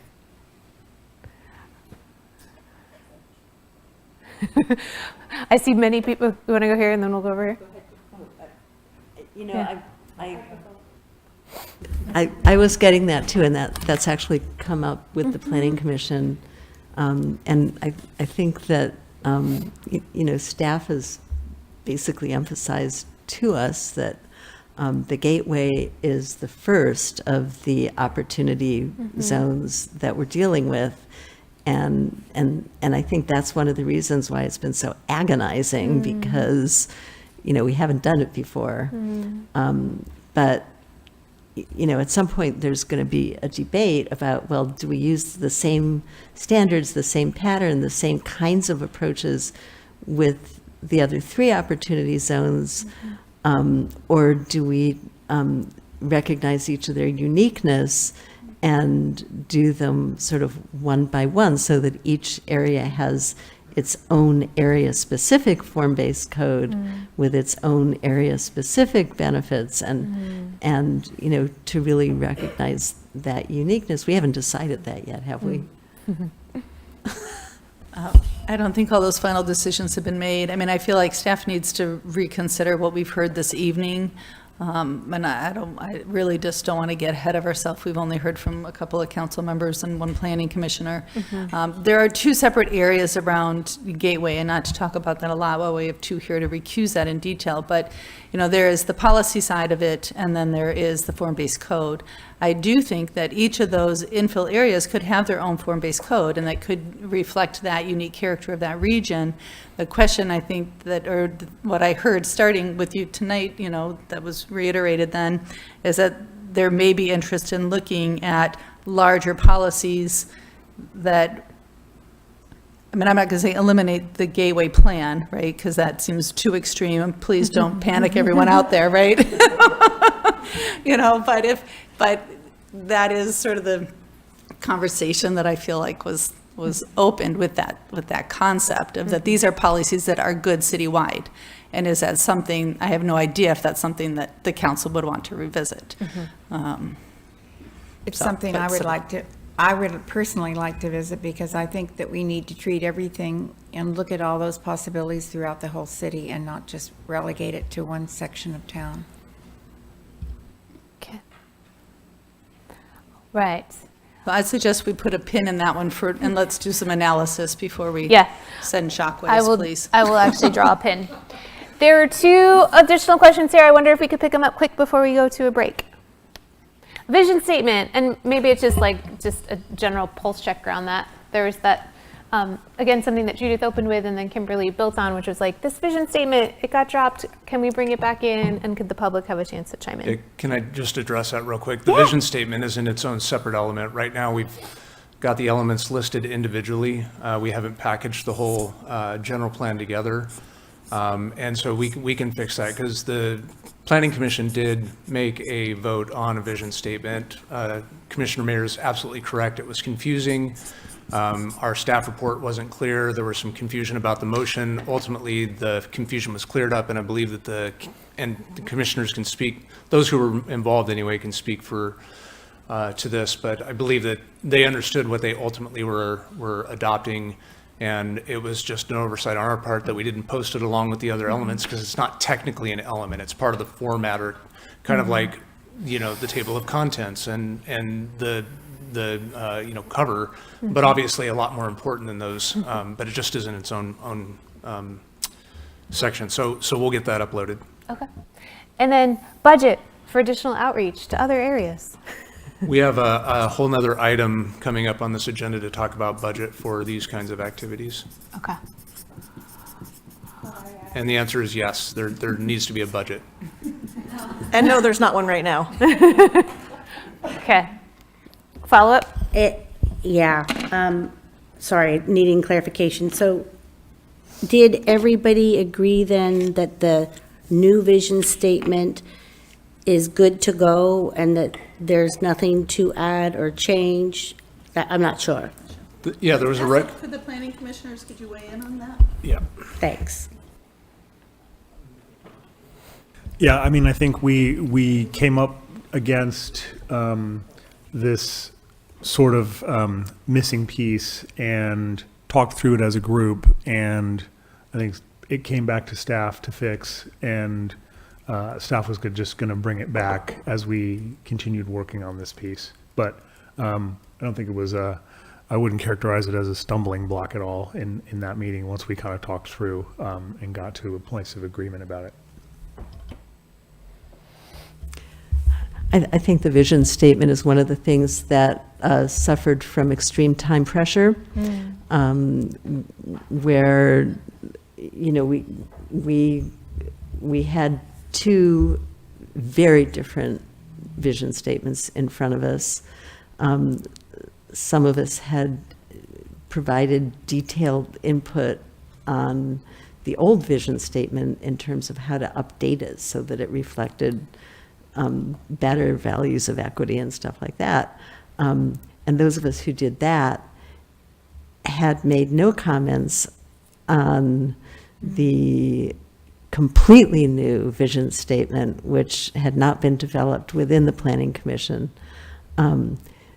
that I think one-person majority vote actually ended up putting in there. And then we were in a hurry, so we really couldn't come back to it. And I think that this is definitely something that both the Planning Commission and the City Council should spend some time on, and the public should have opportunities to weigh in as well. This is the overarching picture for the entire plan, and it's not something that should be done as an afterthought.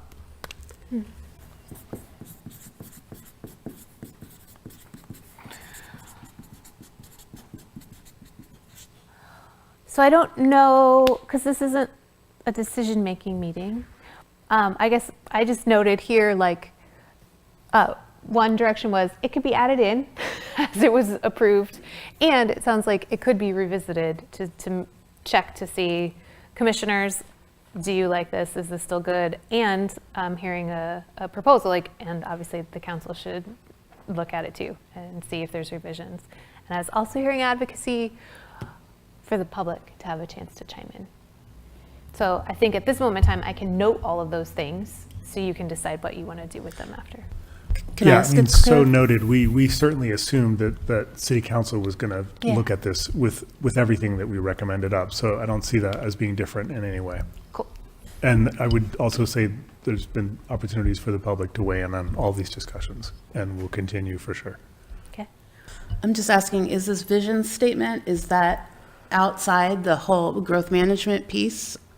I mean, is that something that we can consider separately than the growth management? Yeah, the vision statement in our current general plan is at the very beginning, is kind of like, you know, setting the stage, and then each of the elements follows it. Cool. Do we feel complete enough? All right. I'm sensing a 5-minute break could be really helpful right now, and then we'll come back. I'll look at the timing again to see what's realistic. So let's really stay to 5 minutes. 5 minutes. I know, I need to run around the room.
Okay, folks, we're back for land use.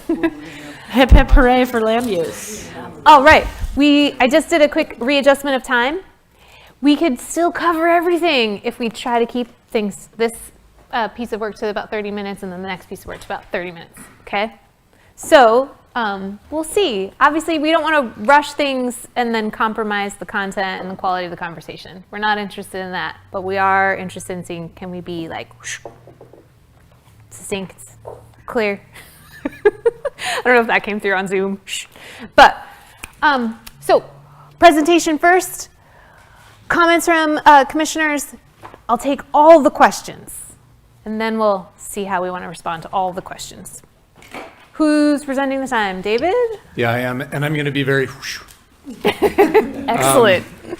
What I want to say about the land use element is that, excuse me, it's kind of leaning in and implementing what the growth management element set out as sort of a framework. And so the growth management establishes a lot of policies that look at how do we, concentrate within the city's boundaries, how do we do infill, and the land use element kind of lays out the framework for how to actually do that. I did discuss this in the video as well, but I just want to bring to your attention that we kind of do this in two ways, in particular with regards to housing. One is by increasing the density allowable in each of the zoning districts. We've upped the maximum density in residential medium from 15 to 25, and we've upped the maximum density in residential high from 32 to 50. There aren't a whole lot of new residential high density zoning districts that were created, and there's not a lot of opportunity in most of those areas. But there are considerable new residential medium density properties added to the city that have, a lot of vacancy. And so that's a potential area for growth there. We've relied primarily on state law, in particular with accessory dwelling units on the lower densities, residential low, residential very low, to increase densities throughout the city in this way, in ways that don't have dramatic changes to the community. The second way that we've done this is by, excuse me, changing the commercial zoning districts to commercial mixed use. Currently, all the commercial zoning districts do allow residential uses, but there are several restrictions on them that make it so that it's really infeasible in a lot of situations. And so the Planning Commission made a recommendation to change all of the commercial zoning districts that are not within the central core, the commercial central, to commercial mixed use, indicating that we are really looking for mixed use there. And there have been a lot of conversations at the Planning Commission level, at the community level, about making commercial mixed use more flexible, so that you don't necessarily have to have a commercial component in every situation. That will facilitate housing development. And then the maximum density in those commercial mixed uses would be at 50, the same as residential high density. And so the two strategies, increasing density in residential districts, the second strategy being creating more flexibility in commercial districts and increasing density in those districts as well. Thank you. Commissioners, I see you coming forward. Yeah, I think this piece really just felt like where we would sort of went through and filled in the blanks and looked at the town, looked at Arcata sort of section by section and increased density where we could, as David said. I think the change to commercial mixed also, that was a place where we had, unanimous agreement, simplify the amount of kind of zoning types, and it was more aligned with housing construction. So I feel like that piece kind of stands on its own. Thank you. Other commissioners? Dan? I'll just reiterate that the change from commercial general to commercial mix seemed super obvious to all of us, as I recall. And it feels like what I experience in a lot of other urban and small town settings where they're doing these kind of developments in the core. And I don't know, I just can't imagine anything wrong with it. I'd love to think that some of that could flush out in some of our outlying areas. And yep. Awesome. Thanks. Yeah. Abby.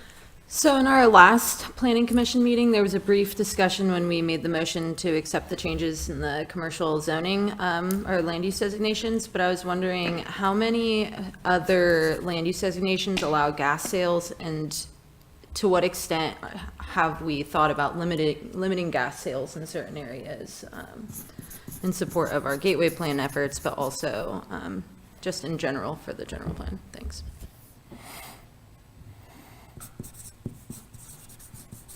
Okay.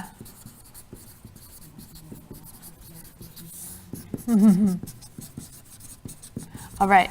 So I recognize that was a question from a commissioner to other commissioners.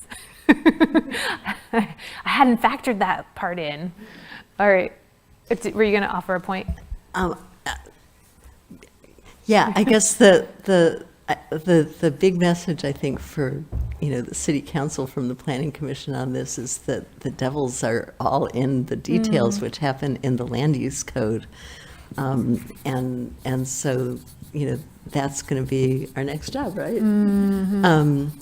And that's also probably where planning commission and city council is going to take the flack from the public when changes that seem really simple will affect people's lives. And we should all be ready for that, because it's going to happen. It's going to happen with regard to limiting parking. We're going to have to think about not only just limiting, getting rid of minimum parking requirements, but thinking about maximum parking requirements, which may really freak people out. And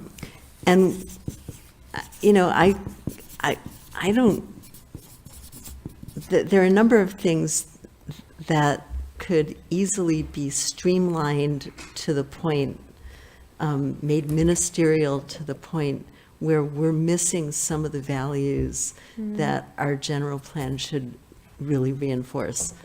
There are ways, for example, for a mixed-use residential commercial area to become pretty unlivable when the residential values may fall victim to the commercial profit margins of both businesses in there and the developers themselves. And so we're going to have a challenge of trying to figure out how to create livable places, not just profitable ones. But again, if nobody's coming in to build, we don't get the housing. So that's a tough balancing point. It seems in the language of this draft, I don't know if, when I was going through it this time, it really struck me that the staff draft seems to be aiming toward veering away from the use of planned development overlays. I don't know if that is a misinterpretation, when in fact that's actually a tool that the city has had in the past to really, really promote orderly, predictable development, especially on larger projects and larger sites. And the push to get streamlined ministerial approvals could easily throw out some of the values that we've achieved in the past through planned development. That's where the form-based codes are going to come in. But I would really push for, large sites. If there's a project on a large site, even if it involves stage development, for some means of requiring a plan for the entire site rather than piecemeal approval of projects in one corner or another, to avoid the kind of surprises that we've had where, people in rental housing suddenly find that they're going to have construction right outside their window, they're going to lose their green space and air. Oh, and incidentally, there's very little rent protection control except for from the state level. So, and I think, the other thing that's going to hit us are these issues of what do we do with large-scale retail in these mixed use commercial areas, when we also want to promote residential. In the past, we've had sort of a threshold for a use permit at 30,000 square feet to keep big box stores out. And Arcata has really taken a hit in terms of tax revenue on account of those policies. Also, you can't buy children's underwear in town. But on the other hand, if we're going to try to create livable residential spaces, we're also going to need to somehow figure out the balances that are appropriate in these mixed-use zones, and they are probably going to be largely in our infill opportunity zones. So yeah, that's going to be something that will probably need to happen after the general plan is adopted,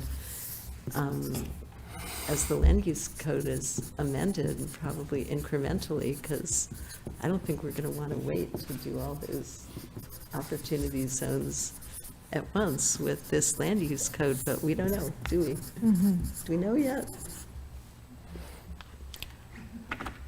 I did my best to capture at least bullet points around all those. Did you have more? You know, I should probably let someone else talk, except that I did want to remind everyone that when we say we have a mixed-use zone with a maximum residential density of 50 units per acre, with the density bonuses that the state is imposing, that's 90 units per acre, plus the commercial development. So we need to kind of keep that in mind.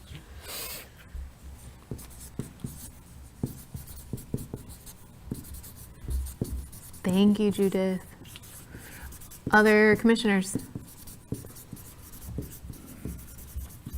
I'll follow on briefly on something Judith said at the beginning. Judith said FLAC, more FLAC is probably right. And I think there's just an awareness that, as Judith said, these changes are going to have impacts on people across town, all of us really, especially people living in some of the downtown or denser parts of Arcata.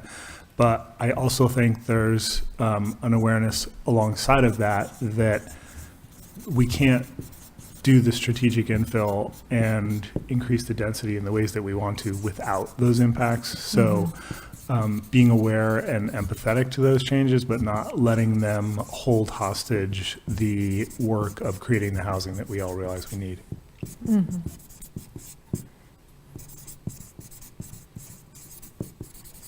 Thank you. Any other points from commissioners before we get questions?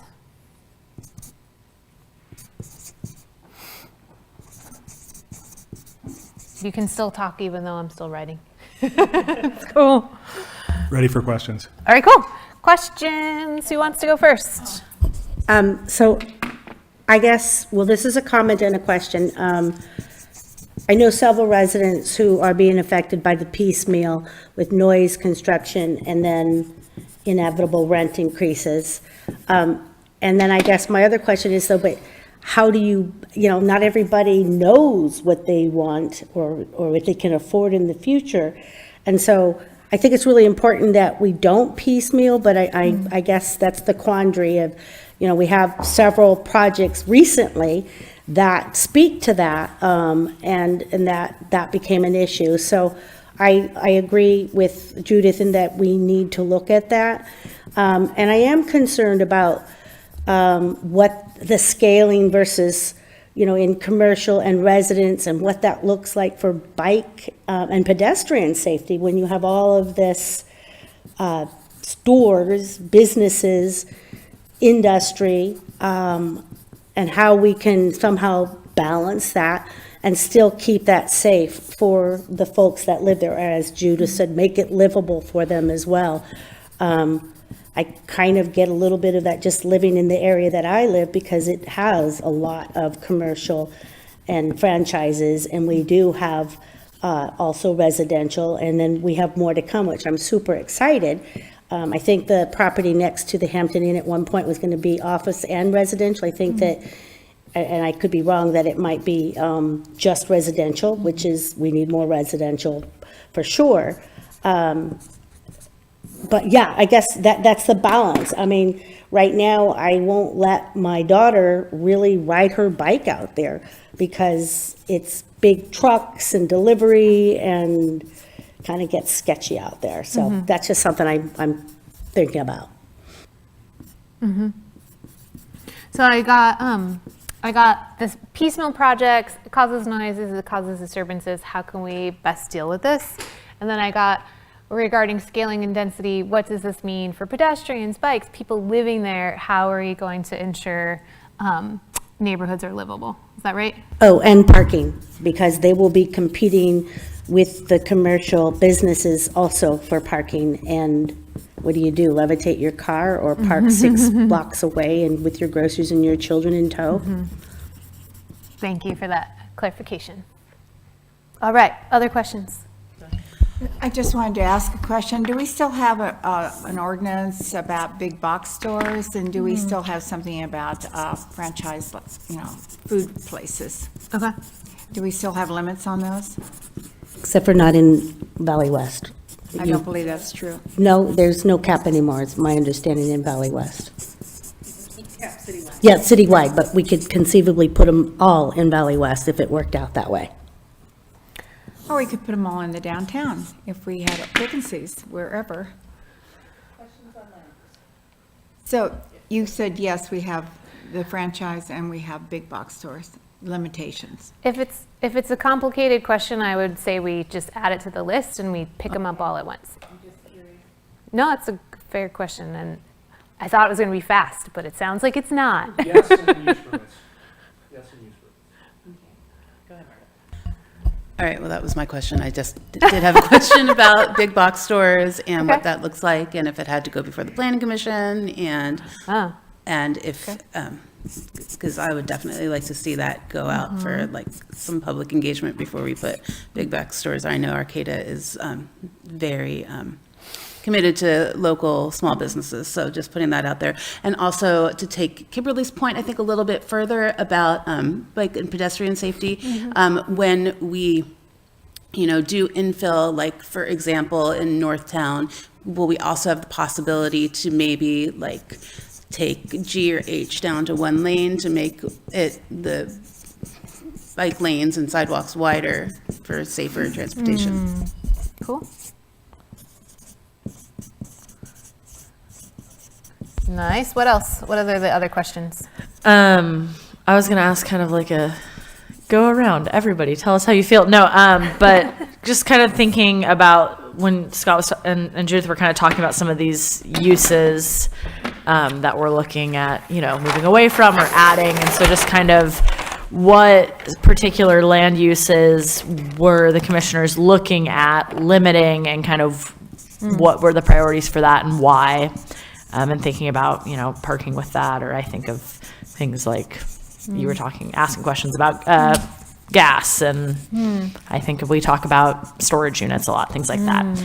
And then just a kind of clarifying question, is the land use code that will be adopted with the general plan pushing to have ministerial review at this point?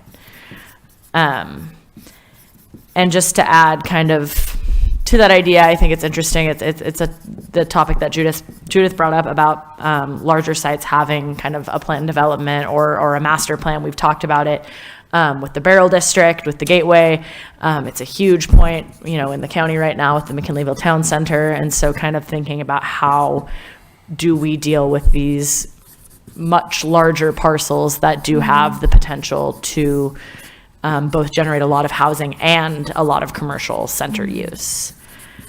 And then this is more of a comment, not a question, but again, as we're talking through this element, we kind of see this glimmer that kind of Alex and Stacy brought up earlier, just about that exists in the Gateway Plan, right? These glimmers of, do we want a form-based code with this? Do we need a master plan for this site like we would for the Barrel District? Are we creating, infill that's close to transportation so we can work to have better pedestrian and bike safety and, get away from the confines of parking minimums and all of that. So just, thinking about that as we're talking about these land use designations. Stacy, questions? I have a simple question and then just a couple comments. The question is, will our local coastal plan be completed around the same time as our general plan? We've been talking about that, so just kind of wondering that. And then as I spent quite a bit of time with staff prior to this answering the small questions, so I don't have those, but I think it's also important to know our overall how we feel about things, right? The positive things, and I have a lot of positive things. So one, well, just to point something out, the theme throughout this is to create small city or activity centers, places that are already currently heading in that direction and build on that. And which I appreciate because that is, for lots of reasons that we know that's a healthy way to build a city. But just want to point out that, there will be people that are more upset in those areas than other areas. I live in one of those areas and I get it, but I don't know if I would get it if I wasn't on council, right? Learning about it all the time. So it's not necessarily going to be equitable across the whole city because we are trying to develop those areas that are already on the way there. So but even though it might be hard for some of us that live in those areas, I agree with that as a healthy way to develop. And then also just what really stuck out to me between the chart that shows the percentages of our land use and kind of our overall development patterns. Well, it's pretty great and also pretty cohesive. If you look at that table between ag exclusive and natural resources, there's 53% of Arcata is in there, which I think is really upholds what our people want, which is great. However, if we want to keep that, it does tie into other things. So if you look at the objectives, I'm reading through them and I was protection of natural resources and ag lands. Yeah, absolutely. Promotion of infill development. People are struggling with that one. Prioritization of transit and active transportation. Yes. State mandated housing, removing some of our control, already happening. You can't really, in the way I see it and what I've been taught, you can't really get all of those things without the infill. And so I just that really stuck out to me and I feel like it really sticks out here. And I just want to kind of point that out to make sure that people are seeing it that way, the way I'm seeing it. And I think that's all. Awesome. So I have one thing. I'm just curious about commercial and in any new development, the amount of commercial that's required compared to residential. And I know that we've had projects that haven't been built because of the commercial component in the past. The lot's still vacant. And I'm just wondering how that ratio works, or is it required or not required? Yeah, thank you. All right, did we get all the questions? Apologies. Okay. I moved that page down because those were more points as I was hearing them, and I think that the questions are spanning these 2 pages. Does anybody need me to recap them before response? Great, let's hear responses. Share your least favorite land use designation. I think there's areas where having sort of some kind of master plan for a project or a piece of property makes sense, like looking at the Barrel District and trying to make sure that there's a cohesive plan for it. I will say that there have been some projects that have come before us where the owner has shared development goals for a portion of it, but kept part of it off knowing that there was going to be zoning changes. And I think there was a little disagreement at the Planning Commission. Some people felt that we should have the whole story right up front, whereas I think in situations like that, it can be tricky when they're waiting for some zoning changes. So I think looking at projects maybe based on size and location makes sense in some areas, but not always.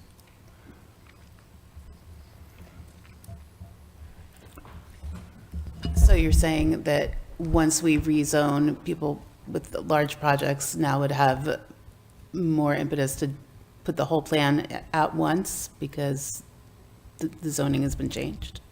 I think that's definitely true in certain areas, but I think there's people that own land currently that have some development goals that have come before the Planning Commission based on current zoning, and then they've kept part of their property out of that plan, anticipating zoning changes.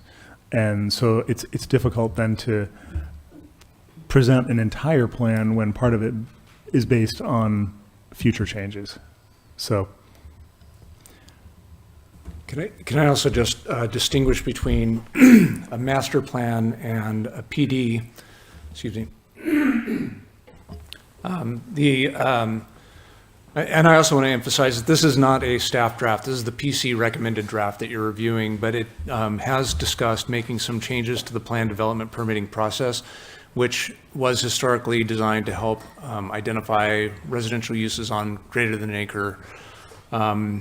There are problems that we've encountered implementing this over the last 20 years, and so we're not proposing to eliminate the plan development permit. It is still a good tool, but change the way that it functions.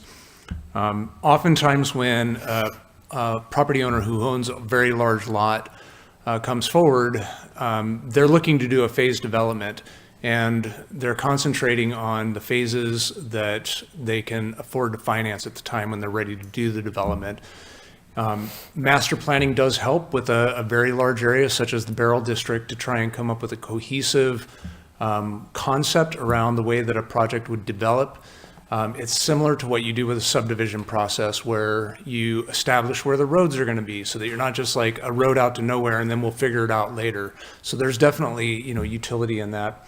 And I do think that we, for some of these large sites, we'll be able to use that process, but it's not, a master planning process is not a regulatory process. So I just wanted to try and draw the, disambiguate between those two terms and recognize that they do sometimes have utility depending on the site, and they don't overlap. I think that is important to note. Anybody want to pick up this point about piecemeal projects that cause noise, disturbances, etc., and how might we deal with this? Yeah, Dan. How could we possibly deal with it? Construction is noisy, it just is what it is. And if, as David just described, somebody just phases a project because of finances, who are we to say, nope, sorry, you got to do the whole thing at once, 5 days a week? It just doesn't seem realistic to try to limit noise beyond the codes that are already on the books about 8 o'clock starting times or whatever they are, stuff like that. Thanks. Could I just clarify when I said I didn't think that they needed to do the whole project at a time, but that there would be a plan so that if I decide to move to this particular area, I know ahead of time that there's going to be construction, and then I can make my decision accordingly, and knowing that with that usually comes rent hikes, I might make a different decision if I had all of the information ahead of time. Is there a response beyond what's been offered already? I think it's nice to be able to have as much information as possible, but given the fact that we're just changing zoning and then developers will come in and do projects, I think it's impossible to be able to offer people in a neighborhood who already live there or who are planning to move there a clear picture of what the future is going to be like with construction. I agree with Dan that, construction clearly just is noisy and disruptive. But any potential resident could go downtown and talk to the development staff and find out what the possibilities are, what heights are even possible, what are the opportunities, commercial, light residential, all that stuff is totally available and will be shared to any public, right, that walks across. Judith, you were going to add? Yeah, I guess. Oh, will you do your mic, please? Thank you so much. I guess I'm bringing that up in terms of, contrasting. It comes up especially for projects that don't possibly involve land subdivision. Our subdivision regulations do require site plans if the project is involving subdivisions and if it's big enough to trigger those requirements. So if you have a project that doesn't involve land subdivision, largely a rental housing project, for example, it doesn't trigger that requirement to have a total site plan for the entire parcel. In fact, right now, I don't think there's anything in our code that does require that. And frankly, it should. And so I think that's a debate that we're probably going to end up having when we work on the land use code, and it's probably going to slop over to the city council. It's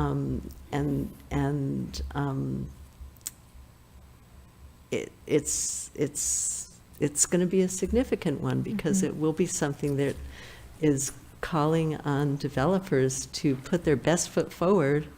You can always amend a plan or a permit once it's approved, but I think that developers should be expected to tell the people that are going to be renting from them, but also the neighbors, what they can expect on a piece of land that will affect them. And that's what orderly planning is about. That's why we do planning.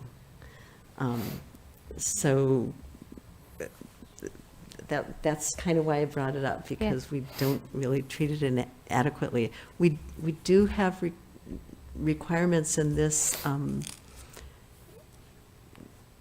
land use element that would kick in the master plan, I think at what is it, at 5 acres, and that say things like you can't have street without, I can't remember what it was because I don't have the document in front of me, but you could conceivably have a very, very long extent between streets or crosswalks. And it was, I felt like that was written by maybe someone who hadn't actually been to Arcata. It was over 1,000 feet. Do you recall where that is?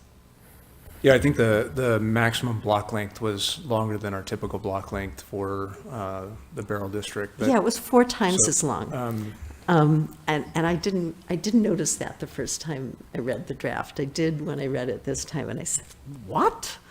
And so that's one of the things that we probably need to think through, and it may be also something that ends up with the council to decide. So. All right. One more quick. I guess I was just thinking, people who are renters. So for example, a family with many children moved into a place, and then the development happened and they lost the reason that they moved there, which was for the community gardens and the playground. And we all know that moving is probably one of the second or, the top stressors in one's life. And now they have to pick up with a brand new baby and children and go find a place that has a playground and community gardens. But as we all know, they don't really exist here. Everything's taken up. But they made their decision to move there because that was an amenity that was there. And unbeknownst to them, it was a piecemeal and they were removed. Not the people, but those amenities. Yeah. So, yeah. I think we understand the challenge, and I'm hearing also the challenge of how you could potentially grapple with that through a code. I know there's other questions, and I will have a process question for everybody, but I noticed Dan was at the mic, so let's hear I just wonder if I can jump over to this other page and take a shot at the top question. Yeah, I just want to, before you do that, I just want to say, so that was 40 minutes. And so there's still many more questions here. And so I just want to check the temperature of the group because it feels like we can continue to answer these questions. I imagine you're not going to actually have time to do, unless you choose to stay later than you had anticipated, the third topic, given the pace of the evening. So are we okay? So if you want to actually tackle the next one, we kind of have to shift to another topic and leave these open questions right now. So that's an option A, or option B is like, answer these questions. I think some of them are quick questions, right? If there's some that can be answered just like with quick yes or no answers, like Stacy's question, we can maybe get to those. So stay with the questions is the proposal. Are we So okay are with we that? okay with skipping the health element? Is that what It roughly might you're come down saying? to that. I want to just check. Do we want to keep with these questions? I mean, I'll put it out to the group. I mean, I think there's a couple quick questions that can be answered here, but I see that maybe we're able to move along in under 10 minutes here. Okay. And get to the health element. All right, I will set my timer for 10 minutes. Let's see what we can do with our remaining questions. All right, I was just going to throw out that in my opinion, that top left question, is the land use code pushing forward ministerial review? I hope yes. We've talked so much through the Planning Commission about expediting the permit process. And if we do our homework with form-based code and all the other amenities that we're trying to include in projects, I hope we can continue to push towards ministerial review. All right. And I'll just add to that. Oh, go ahead, Scott. I was just going to say, agreed. You know, it'll help us avoid problems that have plagued development in the past. Cool. And for housing projects, I mean, we have to keep in mind that this is the direction the state is pushing us. We're doing this work now so that we as a community can have input into what housing projects look like. We're doing this master planning at the zoning level so that people can have an understanding of what the community might look like in the future. And then to Stacy's question, the local coastal program, there are many areas within the city that are inside the coastal zone that are being affected by this planning work that you're doing that we'll have to go back and get a local coastal program update for to certify. But the current work that we're doing on the local coastal program is almost in parity. So depending on the timeline for that work, it's possible that we have a major amendment with the work that we've done to date and the few items that are pending, and then come back for minor amendments to update based on the work that you're doing now. It kind of depends on how long it takes to get through this process. Okay. Commercial, what's the ratio requirement between commercial and residential? Is there one? The conversation that we've been having again with the community and the council, the commission, is to reduce or potentially even eliminate the commercial requirements in these mixed-use zones to allow the market to identify when more commercial is needed. We already have an overabundance of commercial in the city of Arcata, and currently some of the requirements do kill projects, as Councilmember Stillman pointed out. Thank you. What land uses were you considering limiting and why? For example, gas storage. Who wants to pick that one up? Yes! Woohoo! Glad to hear your voice. I think at our last commission meeting, and I correct me if I'm wrong, but the sentiment of the commission was to eliminate gas stations or prohibit any new gas stations in the city. Storage, I think, is going to continue to be permitted in the gateway as a non-conforming use. I don't know that we haven't really talked about storage otherwise in the city. Let's see, there's another one. Oh, on scaling density, what does it mean for pedestrians, bikes? At least in the gateway, which we spend a lot of time on, we spend a fair amount of effort in talking about pedestrian safety. I think the commission as a whole wants to promote bike lanes, and we're in favor of, and fellow commissioners can correct me if I'm wrong, but in favor of discouraging reliance on automobiles and promoting uses of bikes, public transit, and alternative modes of transportation. Mm-hmm. And we spent a fair amount of time talking about that issue. Thank you. Any other commissioners want to pick up this piece around, and what about parking for residents? I think we eliminated mandatory parking, minimum parking requirement in the gateway. And personally, as much, well, I personally am in favor of limiting parking as much as possible. And I support Colin's comments about metered, promoting metered parking in the city. I know that's probably a controversial issue among certain the commercial uses, and I've heard mixed reports of what business owners think would be best in the city, but I think it's something worth considering. Other commissioners, yeah. I agree that the idea of parking meters is a good idea, and I think that limiting parking helps, of course, support better transportation. But parking has just so often been used as a bludgeon to stop housing. And it's interesting to note that some of this is not so much an actual problem as a sort of perception problem. You may have someone who feels like, oh my gosh, I've had to park, 4 blocks away, 5 blocks away from the restaurant. But if you go to the mall, you fully expect to walk a quarter of a mile from your car to get where you're going. And so I think there's a lot we could do to decrease vehicle miles traveled in the city by addressing parking. And I think metered parking is a good idea. Thank you. Any commissioners want to pick up this question about possibility to take G and H down to 1 lane for safety reasons? I would offer that we probably shouldn't make decisions about specific bike and pedestrian improvements, but I think that, those kinds of ideas are on the table, and this is probably the wrong forum to make that big a decision.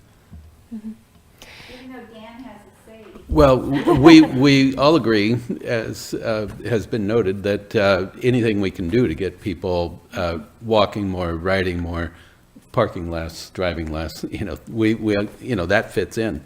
So who knows what's going to happen with G&H, but. Yeah. And then it sounded like this was more of a complicated answer than was originally noted, but still there's an ordinance around big box stores and franchises, and it goes before the planning commission? I think we addressed that one, yeah. So, yes. All right, cool. All right. We did it. Woohoo. Okay. So shifting gears, I do have to move some paper. We're going to dive into health element. Let's see if we can do it.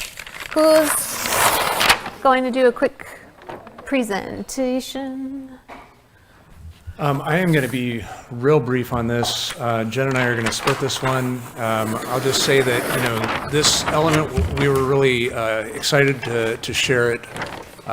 It's a new element. We did it in partnership with NorCal for Health, which is an agency that is focused on health and in particular smoking cessation in the northern counties, Mendocino, Mendocino Lake, Humboldt, and Del Norte. And that policy is also an area where we were able to focus real consciously on improving Arcatans' lives and social justice and racial equity. And so David asked me to pick 3, and I think that was just a ridiculous request. So I'm going to give you the 3 that I picked, but that really identified this. And I would say the health equity, which is H1C, which is strive for health and equity by identifying and reducing barriers to health faced disproportionately by vulnerable groups. And it goes on to kind of talk about some of those, but I think that that's something that we found that came out with the 2018 Humboldt County Health Assessment. And so I think it's really important to focus on that and identify that. And I know that, there's only so much we can do as a city as far as that's concerned, but continuing to support Open Door and United Indian Health Services and Mad River and all of the services that we have related to health and making sure that we have health equity is one of the top ones for me anyway. The next one that I picked was H3D, which is community consciousness of racial equity. And I think encouraging community dialogue around historic and current systems of advantage and exclusion is extremely important. I know that this one, it kind of goes on to talk a little bit more there, but while it's aspirational, I really think it's important to clearly state our desire and make our community equitable in all aspects. And I really think that having that listed there and focusing on housing, health, and education, we're really highlighting things that I think would be helpful. And then the last one that I picked, because I only got to pick 3 and we're running out of time, was, I actually have 2 more, but I won't go into them, is H4C, which is health in all policies. And I think that's something that our department and the Planning Commission and has been really, really committed to, as far as making sure that we look at and address existing inequities in city policies. I know our department has been looking at a fair housing plan, which is really needed and is something that we're gonna need to put into place at some point. I think we just have to view all of our policies with an equity lens in order to have a meaningful impact, and that's across the board. So I really felt like that having that in there, just continuing to build that trust and engage residents who face disproportionate barriers in policy decisions will go a long way to improving the outcomes that we have for those health disparities. So those are my 3. And I'll just close by apologizing first off that I didn't let you pick them all. And also noting that the structure of the element, as you look at it, there's going to be a new health element, but there were also implementation measures and policies that we felt fit better in other existing elements. So when you look through it, you'll see the policies and implementation measures at the very end are identified to be put into like public safety or land use. And so on and so forth. So I just wanted that to be clear, is that the health element as it's currently presented also has policies that we plan to put in other areas, but we wanted to keep them all together so you can see them in one place. Thank you. H1C, health equity. Awesome. Commissioners, any bullet points you want to offer? Context, rationale? Yeah, Judith. Will you use your mic? There you go. But I did that without the mic on, so oh well. So yeah, Jen's point about supporting our existing health care system is the thing that I really wanted to focus on. The health element that we got was really strong in terms of healthy lifestyles and equity, but it at least in the initial draft, before the Planning Commission took a whack at it, it treated health care almost as an afterthought. And we reviewed this before the announcement that Bad River Hospital was going to be sold.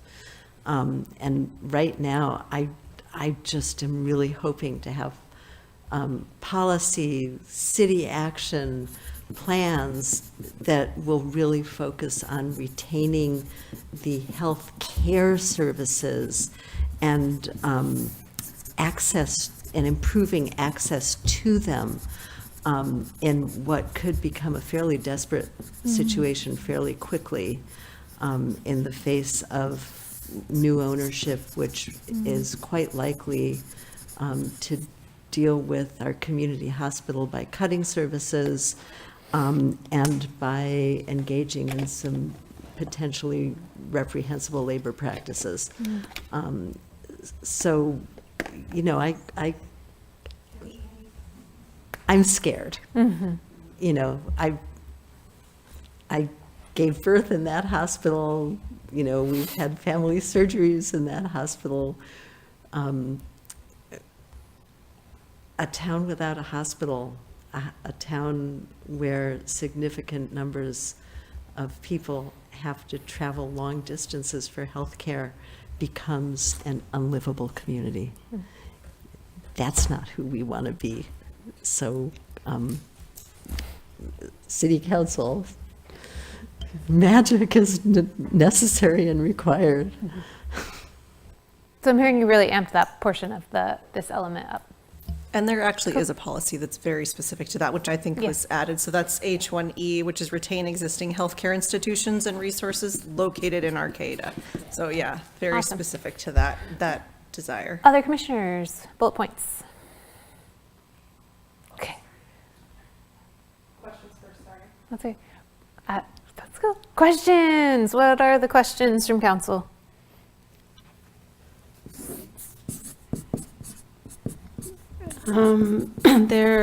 This is really minor, but on the second page in the fourth paragraph, there's just a typo, because, it says mental health, not mental health. Now, Quiet Riot might disagree with me, but I'm saying I think it's supposed to be mental. And then I just wanted to say yes to many things that I read in there, since this is a new element. I just wrote, healthcare lacking, housing will help that. I mean, there's only so much we can control in that system, so obviously we need to do what we can for the things we can control. Public transportation by establishments that serve alcohol, that was great. Not sure how the bus drivers will feel. Work with partners to reduce substance abuse and overdose deaths, absolutely. Transparency in government, yes. Food security, yes. Health in all policies in each section was great also, so thank you. Thank you. Questions? I don't have a question, but I am going to make a comment. I think a lot of us aren't going to have too many questions. It's a new one, but this whole element really does bring a lot of great things forward that, we are lacking in the community. Like Judith was saying, this importance to support our existing healthcare system and also incentivize and move towards creating even more opportunity for healthcare, which is so intersectional with creating housing and having a strong job market and being able to attract people to this area, both who do and don't work in the healthcare industry, to be able to kind of bolster that. And so I just, am excited to see the pieces of this element and how they kind of bring together these important ideas, both surrounding healthcare and just physical and mental health of a person, and how that relates to our community and livability and to housing. And I think it's a good thing to have at the end of our evening too, because it kind of wraps it all together and puts it in perspective. So again, thank you, Commission, for your work on the health element and staff and all of that. Questions? Yep, Alex? No, I didn't have a question. Comments? I think we're going in the route, right? So what I was going to say, I think with the new focus that they have on behavioral health that will be located out at Mad River Hospital, that they're already looking at an architect for that design, I think that'll make a big difference for our services as far as in our community of homelessness, et cetera, because it'll act also as a triage center, so you'll be able to get services and find out, I think it'll be really beneficial. Nice, thank you. And I'm glad that we see the healthcare becoming more and more important all the time, just like we have with internet, wireless, and that it's another section we know how we've suffered over healthcare and what it's like not to be able to find your medical services here. Yeah. I mean, I know that from the 70s. Yeah. Other council members? Were there questions? I just wanted Go to to thank Jen for making health equity her number one. And I wanted to speak to limited English proficiency. It's a comment, but a mom went there and had horrific pain, but there was no translator at the hospital. And she is in the emergency room, and they're doing procedures to her, and she doesn't know what's going on. And she's trying to get a hold of her daughter, who has a new infant, and trying to bring that baby into the emergency room when there possibly is COVID, and it was just a hot mess. So, we do try at CUNA to level the playing field by bringing in translation services and being available for that. So, but we can only do so much. So it would be great if, I'm just really happy that we have identified this health equity as one of the number one in our health, Nice. element. Thank you, Kimberly. All good? Sorry for rushing you earlier. You have 15 minutes to spare now. It's okay, we have another business And you do have another business item. Thanks, y'all. I will again type up the notes and send them onwards to staff. You bet. Well, thank you, Heather, for facilitating a great discussion, and thank you, Planning Commission, for participating with us tonight. Yes. Okay, so that concludes our general plan portion of the meeting. Are we going to let the commissioners leave? If you do so want, you can feel free to head out. The hour does grow late, so. Au revoir.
All right. So that concludes our general plan portion of the meeting. And now we will get through our one business item to be able to meet a grant deadline.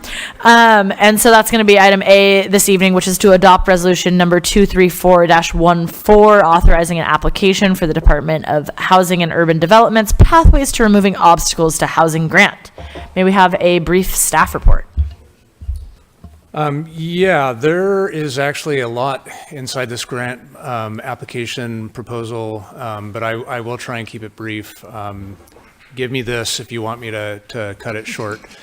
The reason why we scheduled it for tonight was because the original grant application deadline was November 1st. Obviously, that's your next city council meeting, and so in order to apply, we would have had to we had to have a special meeting, and so that's why it's on your agenda tonight.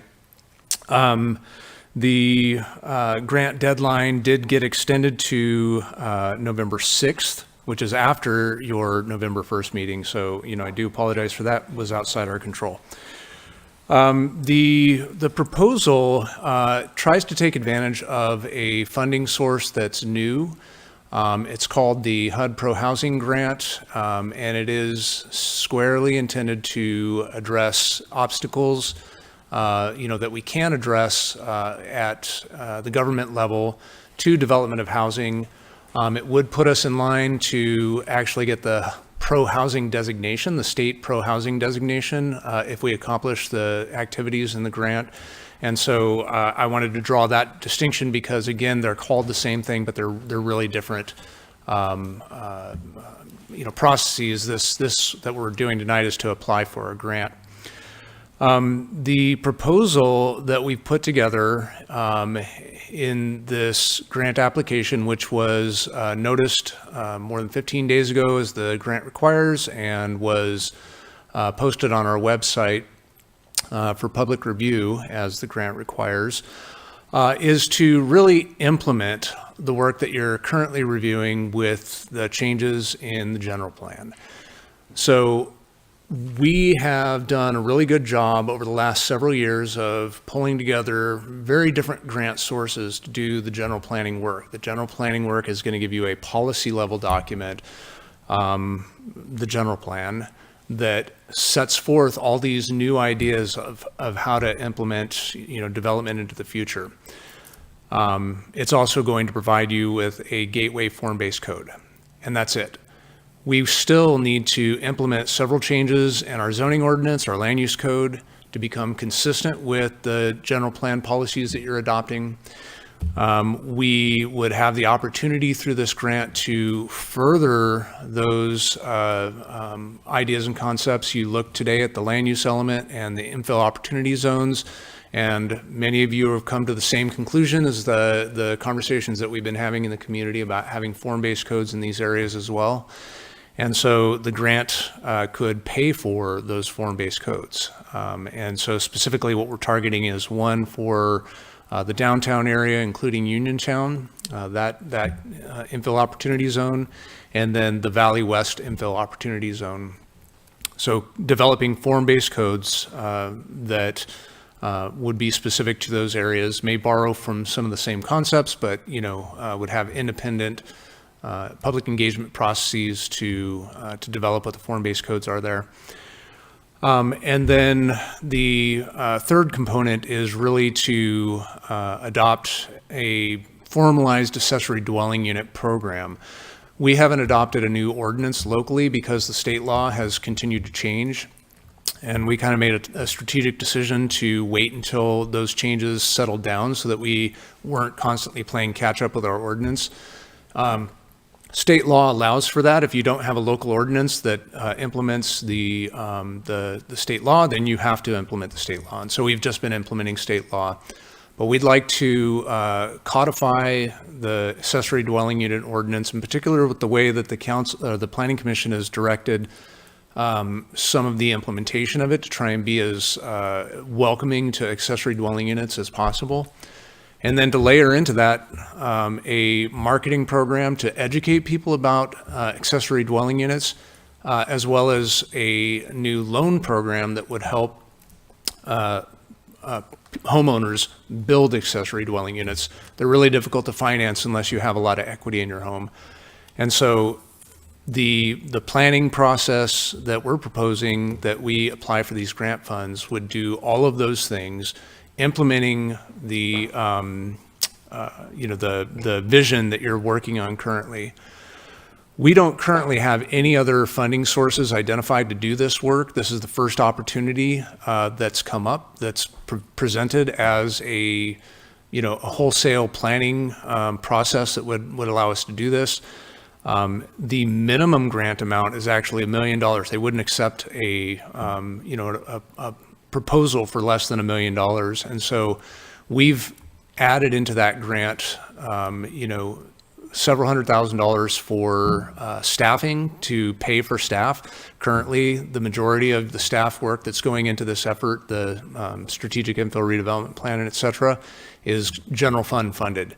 And so this would provide an avenue to have a grant source actually pay for the work, and we wouldn't have to dedicate general fund resources to that effort.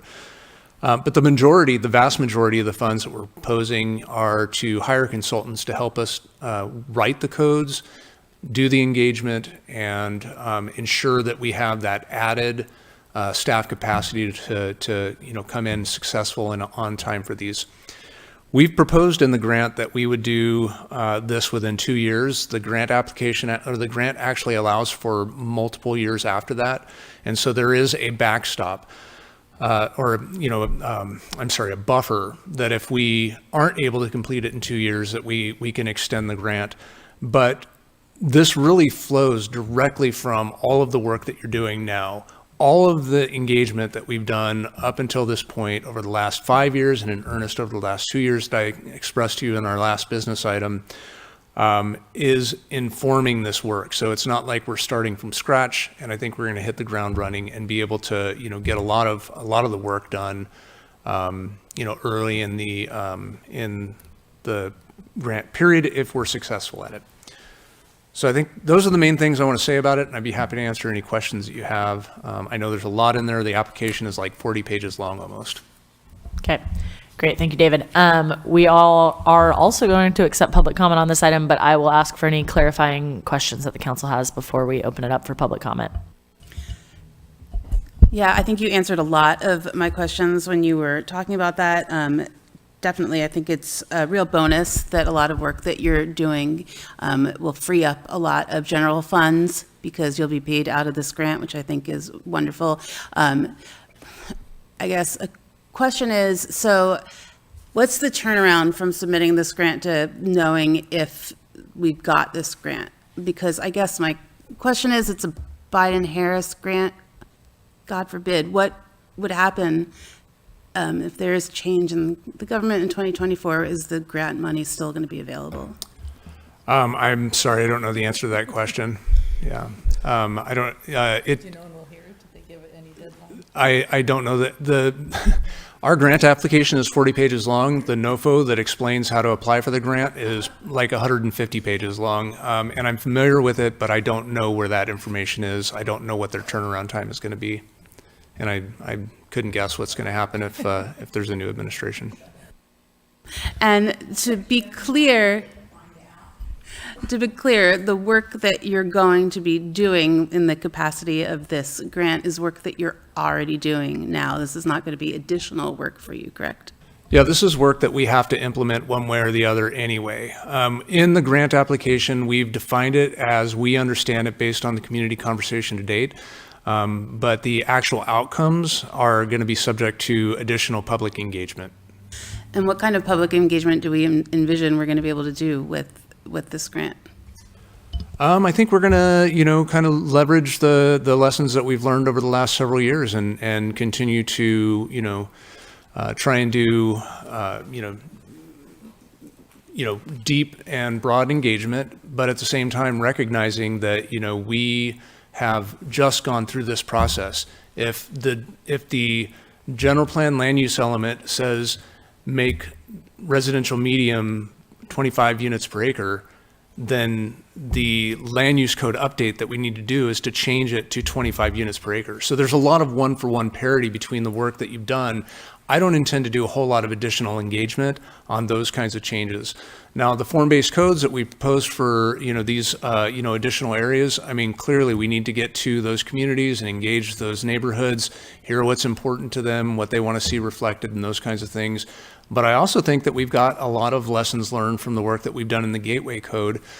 We have a template for how to, think about these processes. We've already had a lot of the conversations about what taller buildings are going to mean and those kinds of things.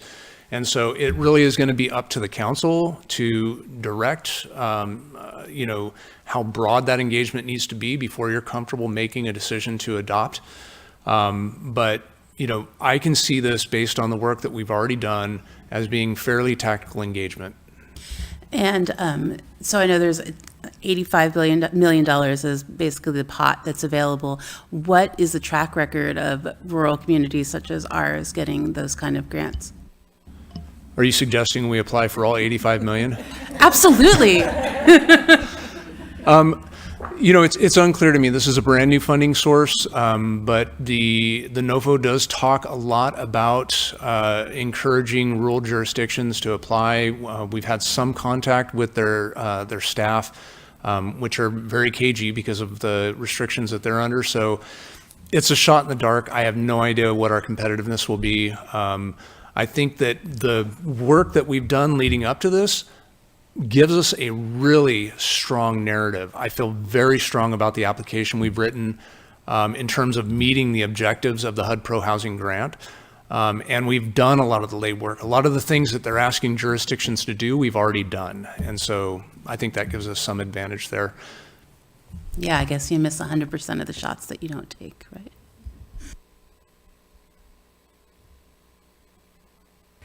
Just quick comment, just to discuss the pro-housing part. I'm just grateful that it will get us closer to that. I've been pestering David about that for years, I think. Like, how can we make this happen? And so the fact that this will get us closer, I think is great. So thank you. So a couple things. I'm looking at, I guess, page 15 about the key stakeholders. And I'm looking at the work that we're doing in the BIPOC community and equity. And I know while we're already doing this work, and I really appreciate the work that we are doing, will this allow some expansion so that we can dig even deeper and bring us money for that? Yeah, absolutely. We haven't really identified who the engagement partners will be, but I see bringing on facilitators, and if Sharon and Meredith or somebody who's doing that kind of work will have us again, we'd love to expand on that. Just by way of information, we've also incorporated that kind of engagement in our recent local coastal program grant that we received, and so we'll be, we're already starting to bake this in, and in fact, this is a way aside, so I'm going to stop right now and talk to you about it later. Okay. I was just also thinking about, folks with limited English proficiency. Will this provide, I know, like you said, I think it was on page 6 when I was reading the agenda, that we're translating this in Spanish at least. Will this allow more of that so that people are in the know of what's going on? Yeah, absolutely. And I think in particular in the Valley West, where we have a large Spanish-speaking community, that'll be, absolutely key to those discussions. Okay, and then one more question, and I'm sure everybody received an email about just concerns of division of labor and an increased workload, and we all appreciate, all the work that you do. Is this going to give you even more work? Like, are you going to be doing 70-hour, 80-hour weeks now, or how does, I know we're already doing a lot of the work, but will we hire or outsource, or? The vast majority of the grant is for outside consultants to do the work. Okay. It does require staff resources. I right now, DELO has, been a key asset in getting the work done that we're, managing the work that we're doing for the Gateway Area Plan and the Form-Based Code and all these other things. She's been a critical piece to our team making sure that we're meeting our milestones, and that's the largest body of our work right now. And so I see a similar function, moving into implementation, that we have, at least one planner who's nearly 100% committed to making sure that that work is getting done and we're delivering on those promises. There's, we, put some of the deputies' time, some of the directors' time, some of our admin's time in there to make sure that we're trying to relieve some of the burden that the general fund would have to take on, from the residents to bring this work forward, and ensuring that we've covered our time in that grant. I base that time on, certain percentage of workload over a course of 2 years. If it is extended out further than that, then, we may have to have another conversation, or if we're able to, float the, the time over to that extension, then we'd be able to cover some of those costs, but I'd update at that time when we get there. So if we're on like the 2-year track, it's going to free up money in the general fund that could be used for other projects. by doing Absolutely. this. And if we get into 3 and 4 years, we'll probably have to start looking at either additional grant sources or, tapping the general fund. I mean, it's necessary work that we need to do to complete this work that we set out to update the general plan. Thank you. Okay, let's open up for public comment. So if you'd like to comment on the HUD Pro Housing Grant application, now is your time. Make your way to the podium. You just got to go.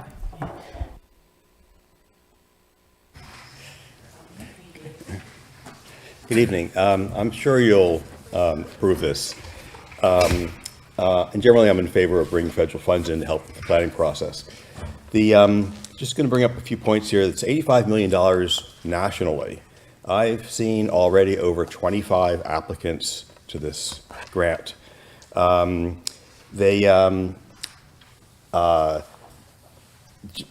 city, as David said, the community development director said, the city noticed this 15 days in advance and put the application on their website. Every one of the other 25 applicants had a different picture of what that 15-day period is. They had the application available to the public for 15 days. I think that would be a much more transparent situation here.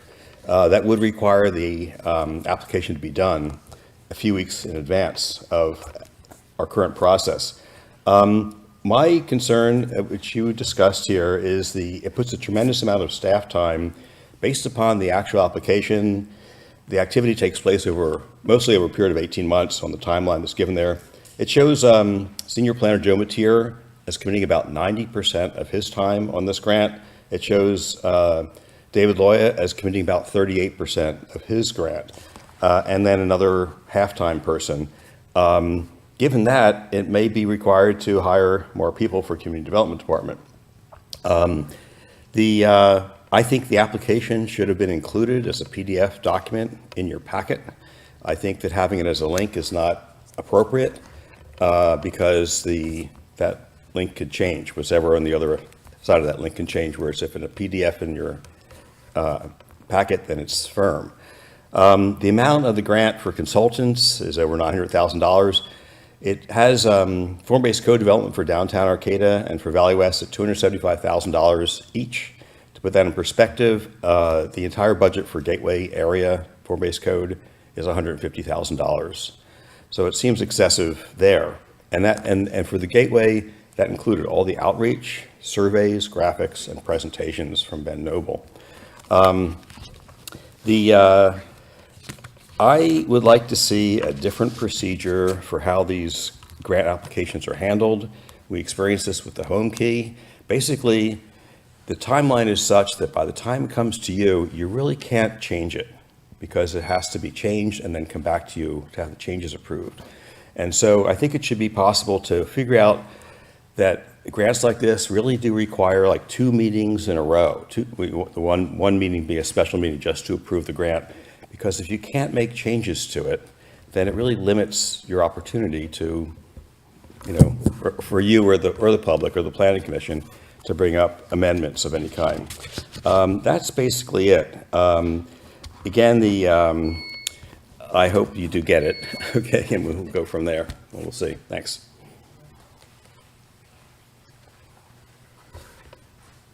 I would start out with, I think a lot of the goals in this grant are good ones from the standpoint of looking at different areas and also the ADU aspect of it too, because there's a lot of changes that are going on. Where I would be concerned on is what I've seen already from the Planning Commission standpoint in the late spring and the early summer, when they basically changed the designation of a lot of areas in Arcata from low density to high density. And I think at the time, one particular commissioner his reasoning was that he was concerned that somebody was going to come along and demolish a house and put a McMansion in these areas, which is, in my opinion, totally false. That's a narrative that's happening in places like Santa Monica, Manhattan Beach, Beverly Hills, and I've seen this recently, where they come in and they knock whatever size house down and they build like a 12,000 square foot house, and you can see the signs right in front of the yard. But to use that example as why we need to change low density to high density in these areas is just totally not accurate. If somebody actually came to this area, they would go knock something down by the beach or up in the hills with nice views. So, and where I'm going with this, I think we need to have some consultants come in to take a look at this, because this is not happening in any place in California. I'll give you an example. I mean, down LA is an area that needs tremendous amount of housing it's the massive amount of homeless folks. And all the construction, and I've seen this on the metros, it's all planned along the metro lines. So you'll go miles and miles and look out the window from city after city, and there's all single family houses, and they're not going across the street and just, here goes 4 stories here and there. That is not acceptable. I mean, that's because they had experts look at it, and it was something that was argued about, and they looked at all these things, and they decided what was appropriate was along the metro lines, along and urban core areas in the city where it made sense, not just to throw them up in single family houses.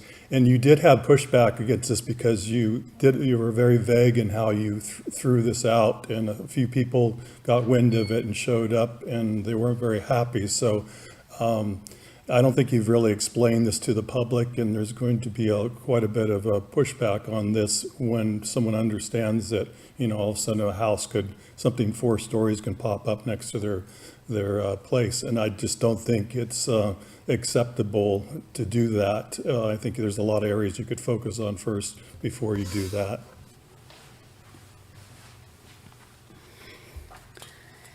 I didn't get a chance to read everything. I just saw the email yesterday, and then today I had some time to try and read through this draft and try and understand it. And I got to say, when I first see HUD, it just puts an image in my mind that is very urban and very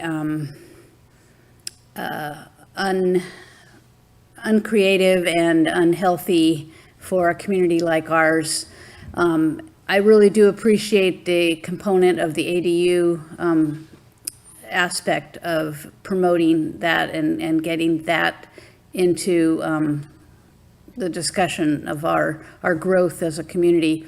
I was talking to some people on the bus a few weeks ago, and one of the women who actually was staying at the Grove, not living there, but she says, Arcata needs to be a shire. And as opposed to, what I think of when I think of HUD housing and grant monies used for that kind of thing, I just see kind of tenement concept. So I don't know what to say about this particular grant. It looks like there's a lot of competition, and I think Arcata can be a standout as a small rural college town, trying to adjust to the change for the future. But I'm going to just have to study it a little bit more. But I just fear that it might push us into a design or a look that I don't think many of us want. So the ADU thing is great, but yeah, well, I know you guys are good at getting grants, so I don't know what to say, but I'm going to read more about it and get back to you if I have anything further to say. Okay, thank you, Joanne. Do we have any online comments? Me too. One has stuck with us. Go ahead, Colin. Hello again, this is Colin Fisk with CRTP. I just want to say that we support the application, and most of the scope of work appears to be implementing the updated general plan and other policy directions from the council. And we all know that any plan or policy is only as good as the implementation. So the more resources that we can get to implement, the better. Thank you. All right, we're back. Anybody else online? Thank you, Colin. Okay, any final points, or I will take a motion, or any of that? I'll make a motion to adopt resolution number 234-14, authorizing an application for the Department of Housing and Urban Development's pathway to removing obstacles to housing grant. I will second that. Okay, we have a motion and a second. Call the question. All in favor? Aye. Aye. Okay, motion carries unanimously. Thank you, council. Thank you, public. Shout out to the Planning Commission. Meeting is adjourned.